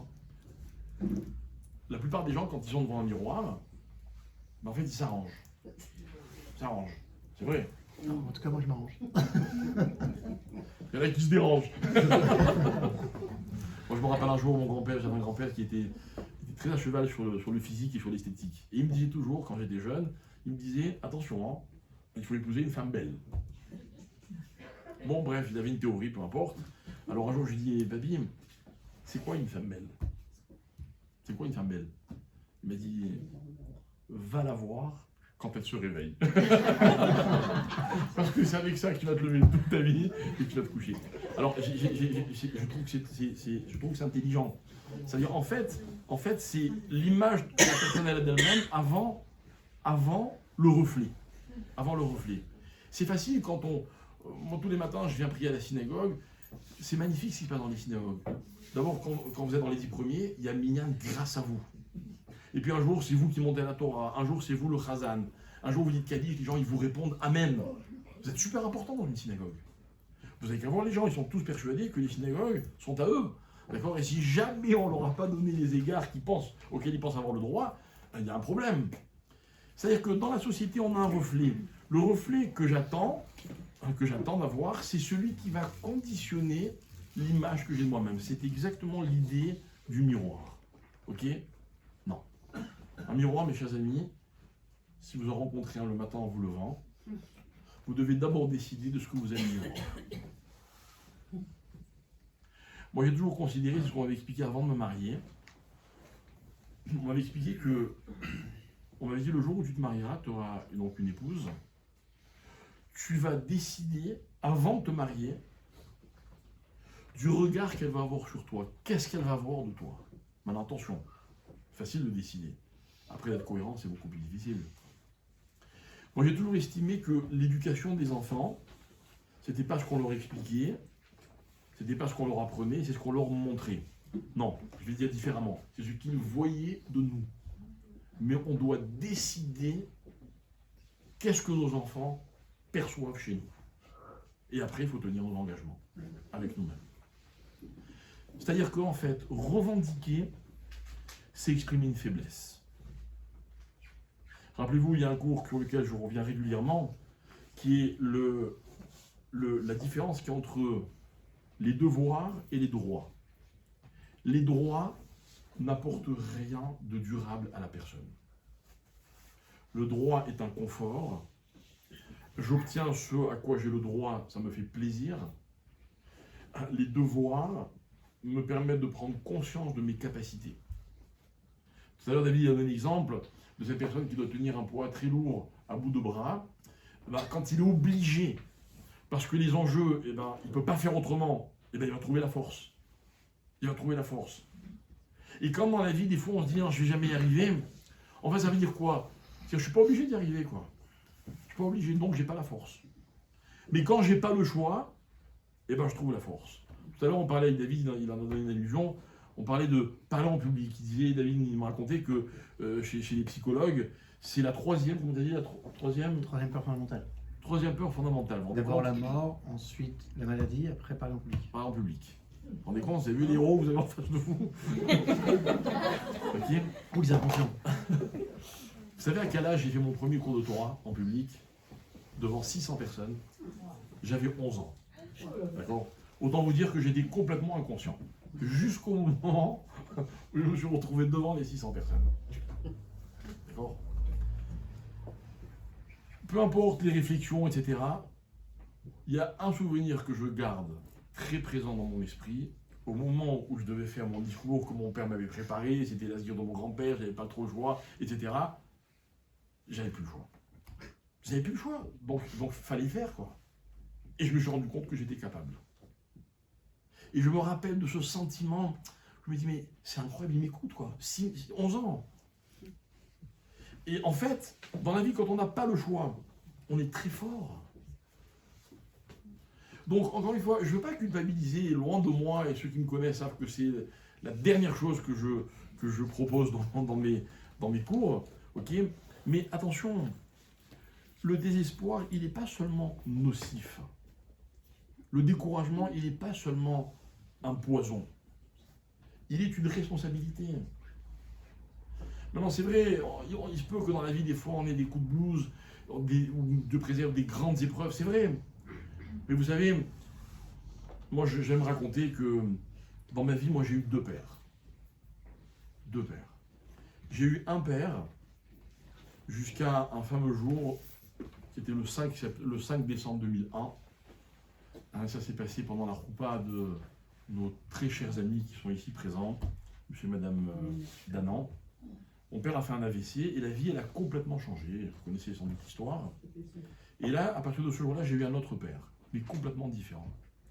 Un père qui était beaucoup moins pressé, alors que notre père était tout le temps pressé dans sa vie. Et c'est pour ça qu'il a fait énormément de choses, mais il était plus pressé. Un père qui prenait donc le temps de parler. Mon père a parlé toute sa vie, tout le temps. Mais là, il nous parlait en famille, c'était très différent. Et du coup, il a exprimé des choses qu'on n'avait jamais entendues avant. J'ai adoré les deux. Et j'aurais pas jamais pu choisir entre les deux si j'avais dû le faire. Mais ce deuxième père, cette deuxième phase de la vie, en fait, elle a été très très très forte. Vous savez pourquoi? Parce que elle aurait dû se passer dans la tristesse. Elle aurait dû se passer dans le découragement, dans l'angoisse. Notre père, comme tous les pères, c'était le chef de famille, c'était lui qui donnait le rythme, qui donnait le ton, c'était notre référence. Tout gravitait autour de lui, et de ma mère aussi évidemment, mais c'était une très forte personnalité. Et puis tout s'est arrêté, mais subitement en une seconde. Et lui, il aurait pu désespérer. Et un jour, je lui ai posé la question. Vous avez sans doute peut-être entendu, je l'ai raconté souvent. Un jour, je lui ai dit, papa, tu sais, quand on te voit, il y a un problème, on n'a pas très envie d'être sadique. Alors il me dit, moi je croyais que c'était malin avec ma question. Et il me dit, je comprends pas de quoi tu parles. Donc moi je pensais qu'il voulait dire, genre, tu me prends pour un sadique, je suis pas un sadique. Alors je lui dis, j'explique, je dis, papa, tu sais, pour moi, tu es un sadique. Il me dit, non, ça je sais. C'est ça ma question. Qu'est-ce qui te donne pas envie? Je dis, ben, tes souffrances. Il souffrait beaucoup. Et il m'a dit la chose suivante, une phrase. Il m'a dit, ah ça, ah, tu peux pas comprendre. Alors la première fois que vous entendez ça, vous dites, bon, bah, c'est un père qui veut donner à son fils, comme si tout allait bien. C'était quelqu'un de très rassurant, mon père. Donc il veut montrer que ça va aller, etc. Mais quand vous le vivez au quotidien, cette phrase, après, elle a été, comment dire, c'était une phrase qui n'était pas dite, mais qui était présente en permanence. C'est-à-dire que tout le temps, il disait, moi c'est des caresses, c'est des cadeaux c'est des caresses d'Hachem que je reçois. Ça veut dire quoi? Il souffrait pas. Bien sûr qu'il souffrait. C'est-à-dire quoi? Il n'était pas, comment dire, il n'a pas vécu ce changement d'un homme qui était très très dynamique, qui voyageait, qui faisait très attention à son apparence, qui avait un discours en public, etc. Tout ça, ça disparaît en une seconde. Il aimait faire du sport, il faisait de la voile, il aimait conduire. Tout ça, ça disparaît en une seconde. Quoi, il a oublié tout ça? Sans doute que non. Non, non. Mais il n'a jamais été, comme tu disais David, il n'a jamais été victime. C'est-à-dire, il a toujours dit, je dois donner un sens à ce qui m'arrive. Donc les choses dépendent de moi. Donc les choses dépendent de moi.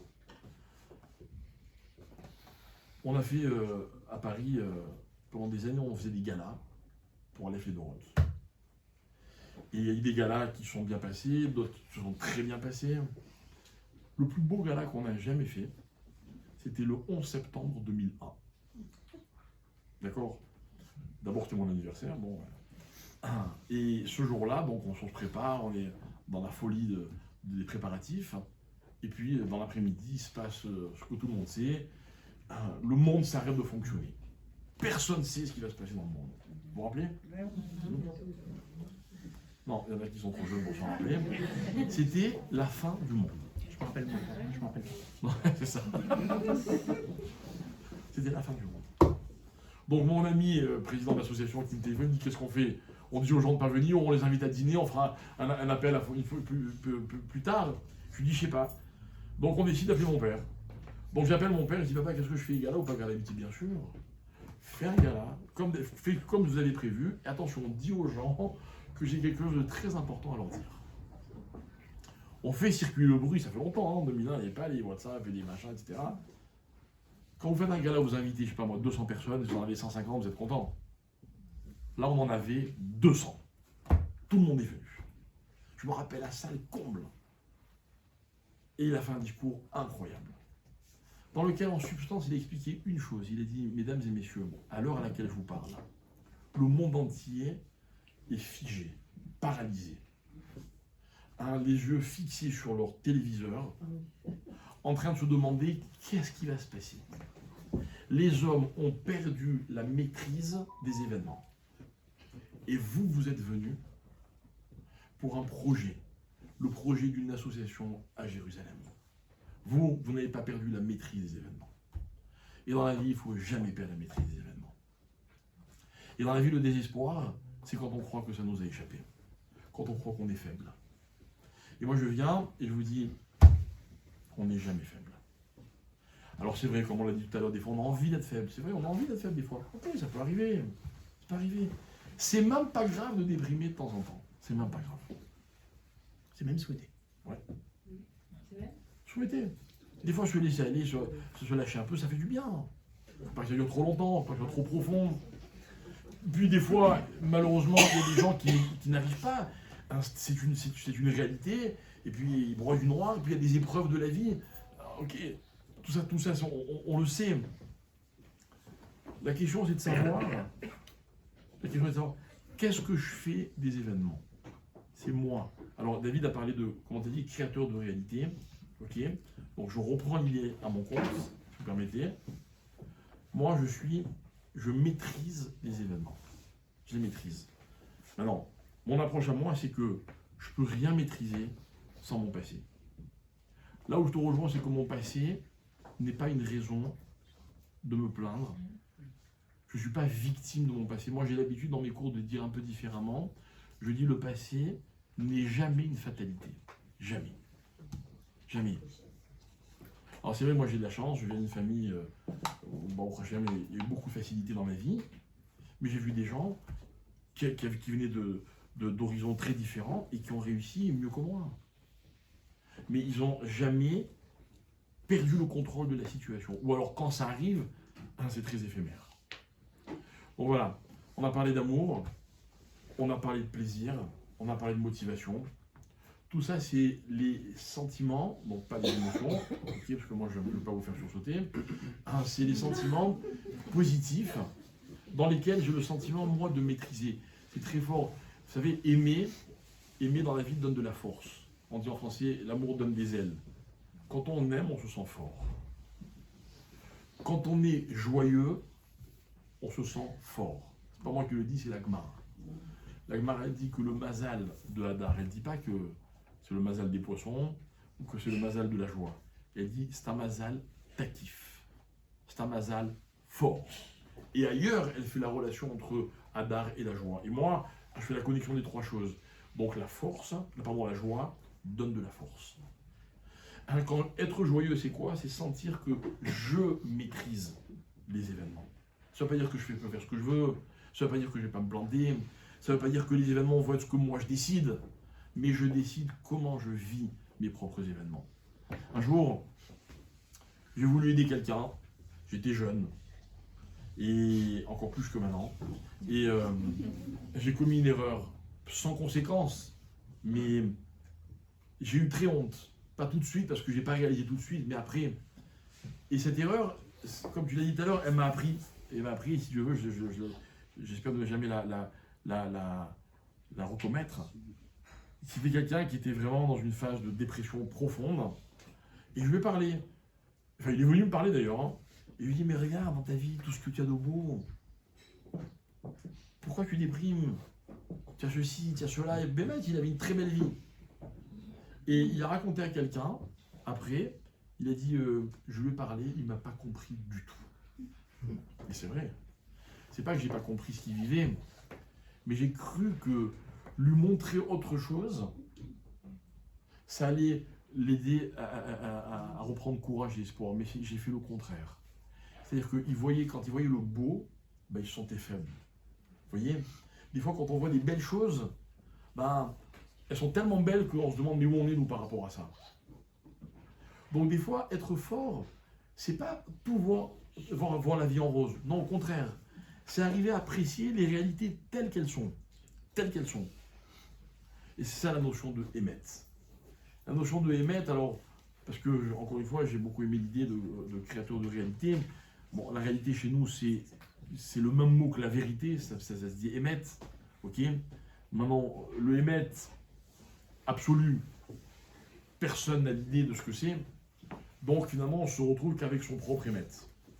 Son propre émettre, c'est s'éloigner au maximum du mensonge, c'est être cohérent, c'est être honnête. Le émettre dans la vie, eh ben finalement, on se rend compte qu'il s'adapte, pas il s'adapte, mais il évolue en permanence. Il évolue avec moi. Même dans le émettre, je suis un acteur. Et en fait, c'est ça être fort. Être fort, c'est avoir le sentiment que je suis toujours un acteur. Toujours un acteur. Je dis toujours que quand on éduque des enfants et qu'on veut que les enfants soient forts, il faut les faire travailler. Un enfant, mesdames et messieurs, on ne lui rend pas service quand on lui donne tout. On lui rend service quand on lui apprend à participer. Moi, toute mon enfance, si jamais je me levais sans débarrasser, ou si je partais à l'école sans faire mon lit, je me faisais gronder, mais vraiment. Vraiment. Et c'est pas parce que ma mère avait beaucoup d'enfants, c'est parce que ma mère, elle tenait absolument à ce qu'on ait chacun un rôle. Et bien ce rôle, finalement, il m'a donné de l'importance. Je suis important. On a besoin de moi. Quand je rentre à la synagogue et que je suis le 10e, je suis super important. Sans moi, il ne peut rien se passer. Eh bien, vous voyez, mesdames et messieurs, maintenant je vous parle et vous m'écoutez, je me sens très important, c'est facile. Est-ce que vous vous sentez aussi important que moi? Parce que, êtes-vous convaincu que si vous n'étiez pas là, mon discours ne serait pas le même? C'est ça qu'il faut apprendre à ressentir dans la vie. Et c'est ça, avoir de l'espoir et c'est ce qui donne du courage. C'est que finalement, je peux changer les choses à tout moment. Je ne change pas le décor. Le décor, je ne le choisis pas. Et pour reprendre l'exemple du miroir, une personne belle, alors ce ne sont pas des traits ou des mensurations. Vous remarquerez que les personnes qui vous plaisent ne sont pas forcément les personnes qui ont des traits les plus parfaits. Non, c'est des personnes qui ont envie d'être belles, qui ont envie de donner une image positive de ce qu'elles sont. Par exemple, ce sont des gens qui sourient. Ce sont des gens qui ont des regards bienveillants, agréables. Ça ne dépend pas des traits. Vous voyez, c'est un peu comme la richesse. Beaucoup de gens croient que la richesse est un chiffre. Je vous promets que je suis la preuve du contraire. Mais vraiment, mais sincèrement, sincèrement. On n'a pas besoin d'avoir des objectifs et encore moins de les atteindre. Je parle au niveau matériel, hein, pour se sentir riche. Pas du tout. Pas du tout. Alors, je terminerai avec cette idée. Finalement, les sentiments et les convictions, eh bien, c'est ce qui font que l'homme est constamment en ballottage. C'était l'idée qu'avait expliqué aussi David. Mais la décision, c'est-à-dire la réflexion de l'individu, le sens des responsabilités, je reprends mon expression, mes obligations, mon chayav en hébreu, eh bien, c'est lui qui va me permettre de garder le cap. Et le courage, c'est un cap. C'est un cap. Mon père, il m'a amené plusieurs fois sur des voiliers. Et faire de la voile, c'est une expérience qui peut être traumatisante. Il n'y a pas de moteur. Vous fonctionnez qu'avec du vent. Quand vous êtes au milieu de la mer, vous ne voyez rien. Il n'y a aucun repère. Mais le skipper, lui, il a un cap. Et il va garder son cap. contre tous les, comment on dit, les conditions, tout, ouais, contre tout, des vagues, du vent, des trucs, et il va garder son cap. Mon père, il fait beaucoup de voile, il nous dit toujours que le moment qu'il attendait avec le plus d'impatience, c'est quand il faisait le bateau, il était amarré à je sais plus, près de Cannes. Bref, bon, peu importe. Et donc il démarrait de là-bas, ils allaient toujours en Corse. Quand ils avaient eu des bons vents à l'aller, parce que c'était toujours d'un dimanche à un vendredi, ils faisaient le tour de la Corse. Si les vents n'étaient pas favorables, arrivant en Corse, ils revenaient. Et ils disaient, j'attendais avec impatience ce moment où tout d'un coup, pendant la traversée, il n'y a plus rien devant, il n'y a plus rien derrière, il n'y a plus rien à droite, il n'y a plus rien à gauche. D'accord? Il n'y a que vous et votre cap. Moi, je trouve ça terrorisant. Ils avaient un, comment on appelle ça, un truc qui mesure la profondeur, là, un je sais pas quoi, mètre, ok. Il faut 10 mètres. Sûrement, voilà. Et il y avait plusieurs milliers de mètres de profondeur, d'accord. Et ils faisaient un kiff de plongée du bateau. Maman. Et ils ont vu les baleines, les dauphins, ils ont tout vu. Et il disait en fait, voilà, dans la vie, la voile, elle t'apprend à avoir un cap. Et tu gardes ton cap. C'est ça le courage, mes chers amis. Le courage, il n'est pas motivé par une réussite. Il n'est pas motivé par, tout à l'heure on a parlé de plaisir, il est motivé par la force que je décide d'avoir. La force que je décide d'avoir. On a tous des épreuves. Ce qui fait la différence, c'est comment on vit nos épreuves. Celui qui se sent faible face à l'épreuve, il va morfler. Celui qui décide de toujours être fort face à l'épreuve, il va morfler aussi, mais lui c'est sûr qu'il s'en sortira. Voilà mes amis, quelles que soient les angoisses qu'on peut avoir dans la vie, on a les moyens de nous en sortir. Un jour j'ai vécu une expérience très très triste. J'ai perdu un cousin à l'âge de 20 ans. Il a joué au foot tout un après-midi, c'était un vendredi. Et puis il est allé se doucher pour Shabbat. On ne sait pas ce qui s'est passé, niftar. Et comme chez nous on ne fait pas d'autopsie, donc on n'a jamais su. Et mon oncle et ma tante qui habitaient donc Paris à l'époque, je ne sais pas comment ils ont réussi à les avertir parce que pendant quelques heures il était entre la vie et la mort. Et ils ont réussi à les joindre par téléphone en leur disant qu'il y avait un médecin qui avait dit que si sa mère elle vient à son chevet, peut-être que ça peut motiver quelque chose en lui, ça peut le réveiller. Donc elle a pris l'avion pendant Shabbat, la pauvre ma tante, elle est très religieuse. Et finalement, elle est arrivée trop tard. Et samedi soir, mon oncle il a pris l'avion. Et je suis allé chercher à l'aéroport. Et sur la route du retour de l'aéroport, on allait vers Jérusalem. Donc vous imaginez la souffrance, il venait enterrer son fils. Il me raconte, il me dit, tu sais, jeudi soir, j'étais avec mon collaborateur, on prenait l'avion, on revenait de province. Et ce collaborateur, il avait un enfant malade. Et il lui racontait ses épreuves. Et il me dit, j'ai dit à mon ami, tu sais, Dieu n'envoie que les épreuves qu'on est capable de surmonter. Écoutez bien. Et il me dit, et en disant cette phrase, moi je me disais, il ne peut rien m'arriver. Parce que je serai incapable de supporter. Et il m'a dit, ben maintenant, Hachem m'a montré que je vais être capable. Et il a été capable. Et je ne l'ai jamais vu pleurer, ni lui, ni ma tante, jamais, jamais, jamais. Jamais. Si je vous raconte pas, vous ne pouvez pas imaginer le drame qu'ils ont vécu. Et il y a d'autres personnes ici présentes dans cette salle dont je peux dire la même chose. D'accord? C'est-à-dire que dans la vie, la force, c'est la décision de l'attitude que j'ai par rapport aux épreuves de la vie.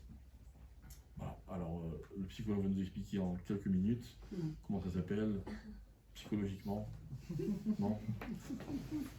Bon, Razak. Bah, je sais pas, tu termines avec une histoire comme ça, tu veux que je fasse quoi derrière? On a fait une autre peine. La rasera. Je vous garde pendant un quart d'heure encore. Je vous garde pendant un quart d'heure parce que je voudrais vraiment partager avec vous quelque chose qui me semble... Après, promis, vous avez un vrai dîner. Qui me semble vraiment essentiel. Je vous ai dit que nous sommes des créateurs de réalité, que c'est influencé par les expériences par les comportements, les comportements par les sentiments par nos sentiments par nos représentations mentales. Est-ce qu'il y a quelque chose là derrière, ici, là? En fait, ouais, il y a quelque chose qu'on appelle nos croyances. Nos croyances. Une croyance, c'est une pensée que je considère comme étant la vérité. D'accord? Et en fait, ces croyances, elles vont conditionner tout le reste. Imaginons par exemple que je pense qu'une personne qui arrive en retard ne me respecte pas. parce qu'on m'a appris que c'était le... voilà. C'est faux, je sais de quoi je parle. Donc si une personne arrive en retard, moi je vais penser, tiens, elle se fout de moi. Elle ne me respecte pas. Ok? Cette pensée va générer une émotion. Comportement agressif, si jamais elle me parle, je ne vais pas être agréable. Son expérience et la mienne vont être plutôt moisies. On dirait, t'as passé une bonne soirée, je suis écoute, oui. Par contre, il faudra vraiment qu'on fasse attention. La prochaine fois, tu leur dis de venir beaucoup plus tôt parce que ça m'énerve quand ils arrivent en retard. Ok? Maintenant, si je sais combien dans ces grandes villes, c'est difficile de pouvoir arriver à l'heure, combien dans votre emploi du temps, de mettre en place ces choses-là pour apprendre, c'est juste exceptionnel. Même si une personne arrive en retard, c'est génial. Elle va pouvoir entendre ce que j'ai encore à dire. Et du coup, ça va changer toute ma mécanique. D'accord? Et après, il y a une vraie question qu'on peut se poser, et c'est là où la psychologie s'arrête. Y a-t-il quelque chose au-dessus? Et en fait, ce sont vos convictions spirituelles. Ce sont vos convictions spirituelles. Et sachez que, en fait, vos convictions spirituelles, elles sont beaucoup plus puissantes que vous pourriez l'imaginer. Aujourd'hui, on a un tas d'études scientifiques. Et d'ailleurs, certaines ont été faites avec une équipe avec laquelle je collabore sur l'université de Bar-Ilan, qui est vraiment incroyable sur l'impact de la pensée spirituelle. Ok? Alors, autant être clair, c'était pas exclusivement centré sur le judaïsme. D'accord? Mais dans cette étude, on a remarqué que lorsqu'une personne avait la foi, ok? Donc je vous rappelle que la foi, c'est une expérience. La religion, c'est un système organisé. Mais la foi, c'est une expérience. Ça m'arrive de voir des personnes qui semblent être religieuses et qui, pour moi, ne sont pas du tout connectées à la foi. Je me permets de le dire, c'est important. Et parfois, il y a des personnes qui ont une vraie foi et qui gagneraient à peut-être rentrer dans une structuration. D'accord? L'espoir, je vous disais tout à l'heure, c'est la capacité que j'ai de me projeter dans le futur. D'accord? Maintenant, quand je regarde dans le dictionnaire, c'est marqué attente positive sur un résultat qu'on souhaite obtenir dans le futur. Okay? Le problème, c'est que nous, les psychologues aussi, on sait une chose, c'est que les attentes, c'est aussi l'une des sources de désespoir. Parce qu'une attente, c'est sympa, mais quand tu n'y réponds pas à ton attente, il se passe quoi? D'accord? C'est-à-dire qu'on a un tas de personnes qui ont des attentes vis-à-vis de la réaction de l'autre, du conjoint, du client, du patron, d'H&M. On a des attentes et parfois, ces attentes, quand on n'a pas une réponse, on va rentrer dans le désespoir. Donc il faut faire attention à une chose, c'est que plus on va avoir des attentes, et plus aussi on s'offre la possibilité d'abord d'être déçu, et ensuite d'être malheureux. Et quand on a une somme d'attentes à laquelle on n'a pas de réponse, c'est ce qui nous met aussi dans des états dépressifs. D'accord? C'est aussi important de le comprendre. On passera par un état de déprime, et après, on va ruminer. Notre cerveau va changer. Ok? Est-ce que tu racontais tout à l'heure avec cette personne dont tu me disais, je lui ai montré tout ce qui était beau et tout ça, la chance qu'elle avait. Mais une personne qui est dépressive comprenait qu'elle a un fonctionnement limbico-limbique. D'accord? C'est-à-dire qu'elle ne rentre plus dans son cortex, c'est-à-dire qu'elle n'est plus capable de conscientiser sa problématique. D'où un travail cognitif avec eux pour leur dire, viens, on va se substituer, puisque tu as bloqué ce système-là, okay? On va se substituer à, et on va t'amener à entrevoir les choses différemment, et souvent, même sans le savoir, les psychothérapeutes travaillent sur une logique d'avenir. Bien plus que parfois ils pourraient le penser, que par rapport à une réparation du passé. Okay? Mais par exemple, quelqu'un qui va fonctionner en limbico-limbique, j'atterris sur le tarmac, je viens d'Israël, j'atterris sur le tarmac à Paris, et je me rends compte que j'ai oublié ma montre. D'accord? Si je suis dépressif et dans un système limbico-limbique, je vais rester que dans mon affect. Mais c'est terrible, j'y arriverai pas. De toute façon, dès que j'ai quelque chose de sympa, dès que j'ai quelque chose qui me tient, je l'ai pas, je l'ai plus, je la retrouverai jamais. Et je tourne là-dedans, dans mes émotions. Quelqu'un qui a un mode de fonctionnement limbico-cortical, il va se dire, ok, David, t'es allé prier chez les Chabad, t'as mis tes TF là-bas, s'il y a un endroit où on te volera pas ta montre, c'est là-bas. D'accord? Donc tu vas appeler ton... C'est ce que je pensais. Tu vas appeler ton rabbin, il est rabbin, vas-y, il va sur place, tu vas lui demander de prendre contact. Et ça, c'est bien fait plutôt. D'accord? Cette fois-ci, j'ai peut-être eu de la chance. Ok. Donc ça, c'est un mode de fonctionnement limbico-cortical. Maintenant, j'aimerais vous offrir une réflexion qui, plutôt que d'avoir des attentes, ayez des préférences. Ayez des préférences. C'est par exemple, je préférerais que ces personnes se comportent comme ça avec moi. Mais si elles se comportent différemment, je l'accepte aussi. D'accord? Et ça, vous allez voir que ce mode de fonctionnement-là, c'est un mode de fonctionnement qui évite beaucoup de frustration, qui vous permet de vous projeter dans le futur, ok? Et surtout, ça va vous amener aussi à être dans la logique d'option comportementale et me dire, mais finalement, elle peut réagir de cette façon-là, de celle-là, et c'est ok. Ça, c'est la première des choses que j'aurais vous dire, c'est que quand on rentre dans l'espoir, plutôt que de coller à la définition du dictionnaire, c'est-à-dire avoir des attentes positives, ayez des préférences positives. Attendez-vous à ce qu'il se passe quelque chose de sympa, mais quelque chose qui peut aussi vous surprendre parce que parfois les comportements humains sont différents. Mais que quoi qu'il arrive, ce comportement-là, c'est exactement celui dont vous avez besoin pour pouvoir fonctionner. Et puis la dernière chose, d'avoir la foi, ok? Et c'est justement tout l'objet de cette étude et de cette équipe-là, d'avoir la foi démontre une chose intéressante, c'est que les personnes qui ont la foi n'activent pas les mêmes zones de leur cerveau que celles qui n'ont pas la foi. D'abord, vous devez savoir que quand on a de l'espoir, on va activer une zone de notre cerveau qui est très particulière, qui se suractive à partir du moment où on a de l'espoir. C'est le cortex dorsolatéral gauche. Très important de comprendre cette dimension-là. Gauche ou droite? Non, gauche. Ah.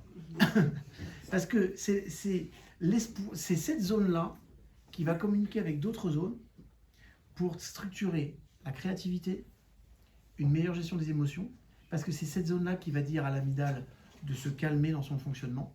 Ok? Donc ça veut dire que quand on a la foi, on a une capacité à réduire complètement l'anxiété. D'accord? Ok? On a deux types d'anxiété. On a une anxiété corticale, on a une anxiété amygdalienne. Les deux sont différents. C'est important plus tard que nos amis ou thérapeutes ou coachs apprennent à fonctionner avec ce mode de fonctionnement-là.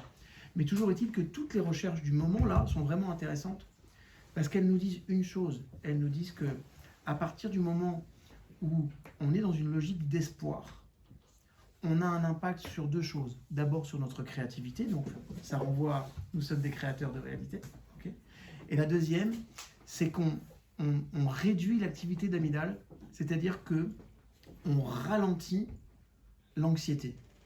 Maintenant, sachez une chose, c'est que ce qui met un frein à notre réalisation, à notre confiance, ce qui met un frein à notre capacité aussi à visualiser, c'est tous les schémas d'anxiété qu'on a dans notre cerveau. Et donc, ce qui est intéressant, c'est que quand on a la foi, on active des zones du cerveau que les personnes qui n'ont pas la foi n'activent pas. Et ces zones sont liées à la créativité, à la gestion de l'anxiété et à la gestion de nos émotions en règle générale. Okay? Et à la valorisation de notre système visuel. D'accord? Donc, tout ce qui va se passer dans le lobe occipital. Ce que je veux dire par là, c'est que finalement, parce qu'on est ce soir dans une synagogue, et c'est important de nous rappeler que tout ce qui nous arrive, c'est à la grâce de Dieu. Ok? Et que ça peut être chouette de s'associer avec lui. Vraiment. C'est-à-dire que l'espoir, c'est ça aussi. C'est tout à l'heure, j'ai commencé un préambule en disant le problème d'association, associez-vous avec Hachem. C'est-à-dire qu'à un moment donné, puisque Hachem, c'est l'alpha et l'oméga, prenez-le, embarquez-le comme associé. Embarquez-le avec vous. Et une fois encore, cet espoir-là, à partir du moment où je vais associer la logique de confiance, okay, de cette relation que j'ai avec le divin, je vais activer cette étincelle divine que j'ai en moi. Vous voyez ce que je veux dire ou pas? Ok? Ok? Je vous disais tout à l'heure, l'amour, c'est quand l'âme voit le jour. C'est-à-dire quand il s'incarne au quotidien. Et ça se passe quand on a une relation forte avec Hachem et qu'on lui fait confiance. Ça s'appelle simplement la Emouna. Y a-t-il une différence réelle entre l'espoir et la Emouna? Personnellement, je ne crois pas. Je crois que la Emouna, c'est la définition parfaite de l'espoir associatif qu'on a d'être, nous, associés avec le divin. Okay? Et nous avons cette chance, nous avons cette culture de savoir que Dieu existe, Dieu est présent dans notre vie, mais soyons à la limite plus exigeants avec lui ou appelez-le comme vous voulez, mais soyons plus exigeants quant à la présence divine dans nos réalisations futures. Et faisons confiance à l'avenir, faisons confiance aussi en nous, et faisons confiance à cette relation que si Dieu est avec nous, ce qui nous arrivera, c'est pour le meilleur. Je terminerai là-dessus, sur une conversation qu'un jour, j'ai eue avec Laura Benchetrit. Et c'est intéressant de voir qu'un jour, j'ai un client qui vient me voir, il vient du Brésil, d'accord ? Il vient me voir, il me dit, je t'ai vu sur Internet, machin truc, je veux que tu me coaches. Il organisait les plus belles et grosses fêtes sur les plages du Brésil. Tout Malande, d'accord ? Tous les soirs. Il arrive avec une mère juive et un père musulman. Donc, je lui parle, je discute, tout, et il me dit, David, j'ai tout pour être heureux, et pourtant, je me lève avec la boule au ventre, je suis malheureux. Comment ça se fait ? On va voir d'abord qui tu es, parce que, je ne sais pas si tu sais, mais tu es juif en fait. Oui, écoute, tu sais, moi je ne sais même pas, je mange du cochon à Kippour, donc je m'en fous, je sais. Ok, un juif, c'est un juif. Et puisque tu es passionné par le développement personnel, ce serait bien que tu ailles te renseigner de ce que c'est vraiment. Ok, donc si tu veux, avec mon épouse, le mardi soir, on va voir les cours du Rav Benchetrit, on t'emmène avec nous. Juste, tu regardes si ça te parle. Parce que, logiquement, tu devrais rentrer en résonance. Il n'est pas rentré en résonance, il est rentré en vibration avec le sol direct. C'est-à-dire qu'à partir de ce moment-là, il s'est tapé tous les cours du Rav Benchetrit, et au bout de 6 mois, il vient me voir, il fait « Qu'est-ce que tu penses si j'allais chez Ron Shaya et que je fasse teshuva et que je... » Que tu l'as dit. Hein? Que tu l'as dit. Vas-y, pas le premier, j'irai après. Il est allé le premier, je suis allé après, au passage. Quand j'ai fait teshuva, c'est Jonathan que j'ai appelé, je dis voilà Jonathan, j'avais tellement vu sa transformation. On était venu ici à Pessar avec mon épouse, je suis allé le voir à Jérusalem, et j'ai tellement vu un homme différent que lui là, il m'a aidé aussi à rentrer dans ma propre teshuva. Soyons clairs. Et c'est après je l'ai appelé, je fais écoute voilà, moi aussi je veux Ron Shaya, on va aller les trucs là-bas, on s'est organisé, et voilà. Et c'est intéressant parce que le rêve de Jonathan, c'était d'avoir à son mariage le Rav Cohen, le Rav Benchetrit et un autre Rav. Il me dit, est-ce que tu peux voir avec Yaria ? Vas-y, j'ai demandé à Yaria. Donc, je dis à Yaria, c'est le mariage de Jonathan, tu sais, celui qui vient à tes cours tous les mardis soirs. C'est son mariage, il te voudrait sous la roupa. C'est quel jour ? Il me dit, écoute, avantage, je suis à Jérusalem, le problème, c'est que je marie un de mes enfants. Et alors comment ça se passe et il me dit écoute, je vais venir à son mariage, j'écoute moi, c'est quoi, tu reviens à son mariage et après je t'emmène direct au mariage. Il me dit oui. Et voilà, ça se passe. Vous savez, quand c'est juste, c'est simple, vous voyez ce que je veux dire ou pas ? Pas une anécroche, tout le monde est là à l'heure, enfin, incroyable. C'est une très belle roupa. Bref, le marié il est beau, la femme elle est... tout est beau, parfait. Je ramène le Rav Benchetrit dans sa voiture, et il me dit comment ça va le business? C'est très dur, il faut que je pense à tout, non. David, tu réussiras pas. Tu as beaucoup de volonté, hein, mais tu réussiras pas. Et c'est comme ton rêve de tout à l'heure, tu dis comment on peut dire un truc pareil, ok, avec tout le respect que j'ai pour lui. Il me dit tu réussiras pas parce que tu as le sentiment que tu penses que tout est sous ton contrôle en fait. Alors il dit que je vais te donner un conseil, un seul. Fais ce que tu as à faire, mais ne considère jamais que le résultat t'appartient. Le résultat appartient à Hachem. Quoi qu'il arrive, le résultat que tu auras, c'est le résultat qu'Hachem doit te donner, et le résultat sera le meilleur. Vous savez ce qu'il a fait en fait en vrai ? Il m'a appris le lâcher-prise en moins d'1 minute. Parce qu'il y a beaucoup de personnes qui parlent, vous avez toujours des contacts avec des personnes qui vous disent tu devrais lâcher prise. C'est le conseil du siècle. Génial, j'adore. Vas-y, je vais le faire maintenant. Comme si c'était évident. Mais j'ai compris grâce à ça qu'à partir du moment où on s'en remettait aussi à Hachem, ok, et que on est conscient de là où on veut aller dans notre objectif, qu'on s'engage à poser toutes les actions, c'est-à-dire on y va quoi. C'est pas, vas-y, je détermine mon objectif. Tu as parlé de décision tout à l'heure. Décision, c'est décidérer. Et décidérer, c'est trancher. C'est qu'à un moment donné, tu as pris une décision, on ne revient pas en arrière. Moi, combien de fois, un jour, j'étais dans un grand groupe qui s'appelle FedEx. On était avec le comité de direction. On travaille un mercredi soir. La semaine d'après, on est avec le comité de direction. Et il y a un jeune homme brillantissime qui dit s'il vous plaît, vous savez ce qu'on a dit la semaine dernière? J'ai une petite idée. Il faudrait que... Et le patron, il a dit stop. Une décision n'est pas source de discussion. Il fallait on a pris une décision la semaine dernière, on a mis en place un plan d'action. Maintenant, on y va, on se pose plus de questions. On verra à la fin si la décision elle était bonne. Mais si à chaque fois on revient sur nos décisions, on n'avancera jamais. Une décision n'est pas source de discussion. Et l'espoir, c'est cette capacité qu'on a de se projeter dans le futur avec une perspective de préférence positive, mais en étant dans l'attente qu'il peut y avoir un tas de choses sympas. Et se dire que de toute façon, ça ne peut que fonctionner parce que je ne suis pas tout seul. Et que je suis associé à la plus grande énergie, la plus grande force de création du monde. Okay ? Et n'oublions pas que finalement, le vrai pouvoir que nous avons, il est là. C'est vrai que parfois on a vu des personnes qui étaient dans la difficulté, dans la maladie ou ailleurs, on se dit, elle ne va pas s'en sortir. Et on s'aperçoit qu'elles ont beaucoup plus de ressources qu'on pouvait imaginer. Et bien vous avez tous ici, là, tous et toutes, beaucoup plus de ressources que vous pouvez imaginer. Et qu'à partir du moment où vous rentrez dans une perspective de dire, et si j'étais créateur de ma vie? Et posez-vous cette question de temps en temps quand vous réagissez par rapport à la vie, posez-vous cette question. Est-ce que je me comporte comme une victime ou comme un créateur? Est-ce que j'ai une réflexion de victime ou une réflexion de créateur? Et si j'étais un créateur ou une créatrice, ça donnerait quoi? Quelle pensée je devrais avoir? Quelle action je devrais poser? Quel objectif je devrais me fixer? Et quel rapport je devrais avoir avec Hachem? Voilà ce que je voulais vous dire ce soir. Petit tout.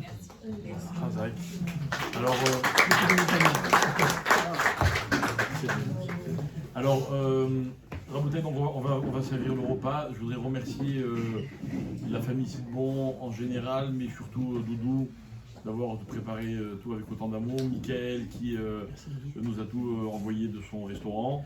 Et tous ceux qui vont maintenant nous aider à poser, à tout mettre en place.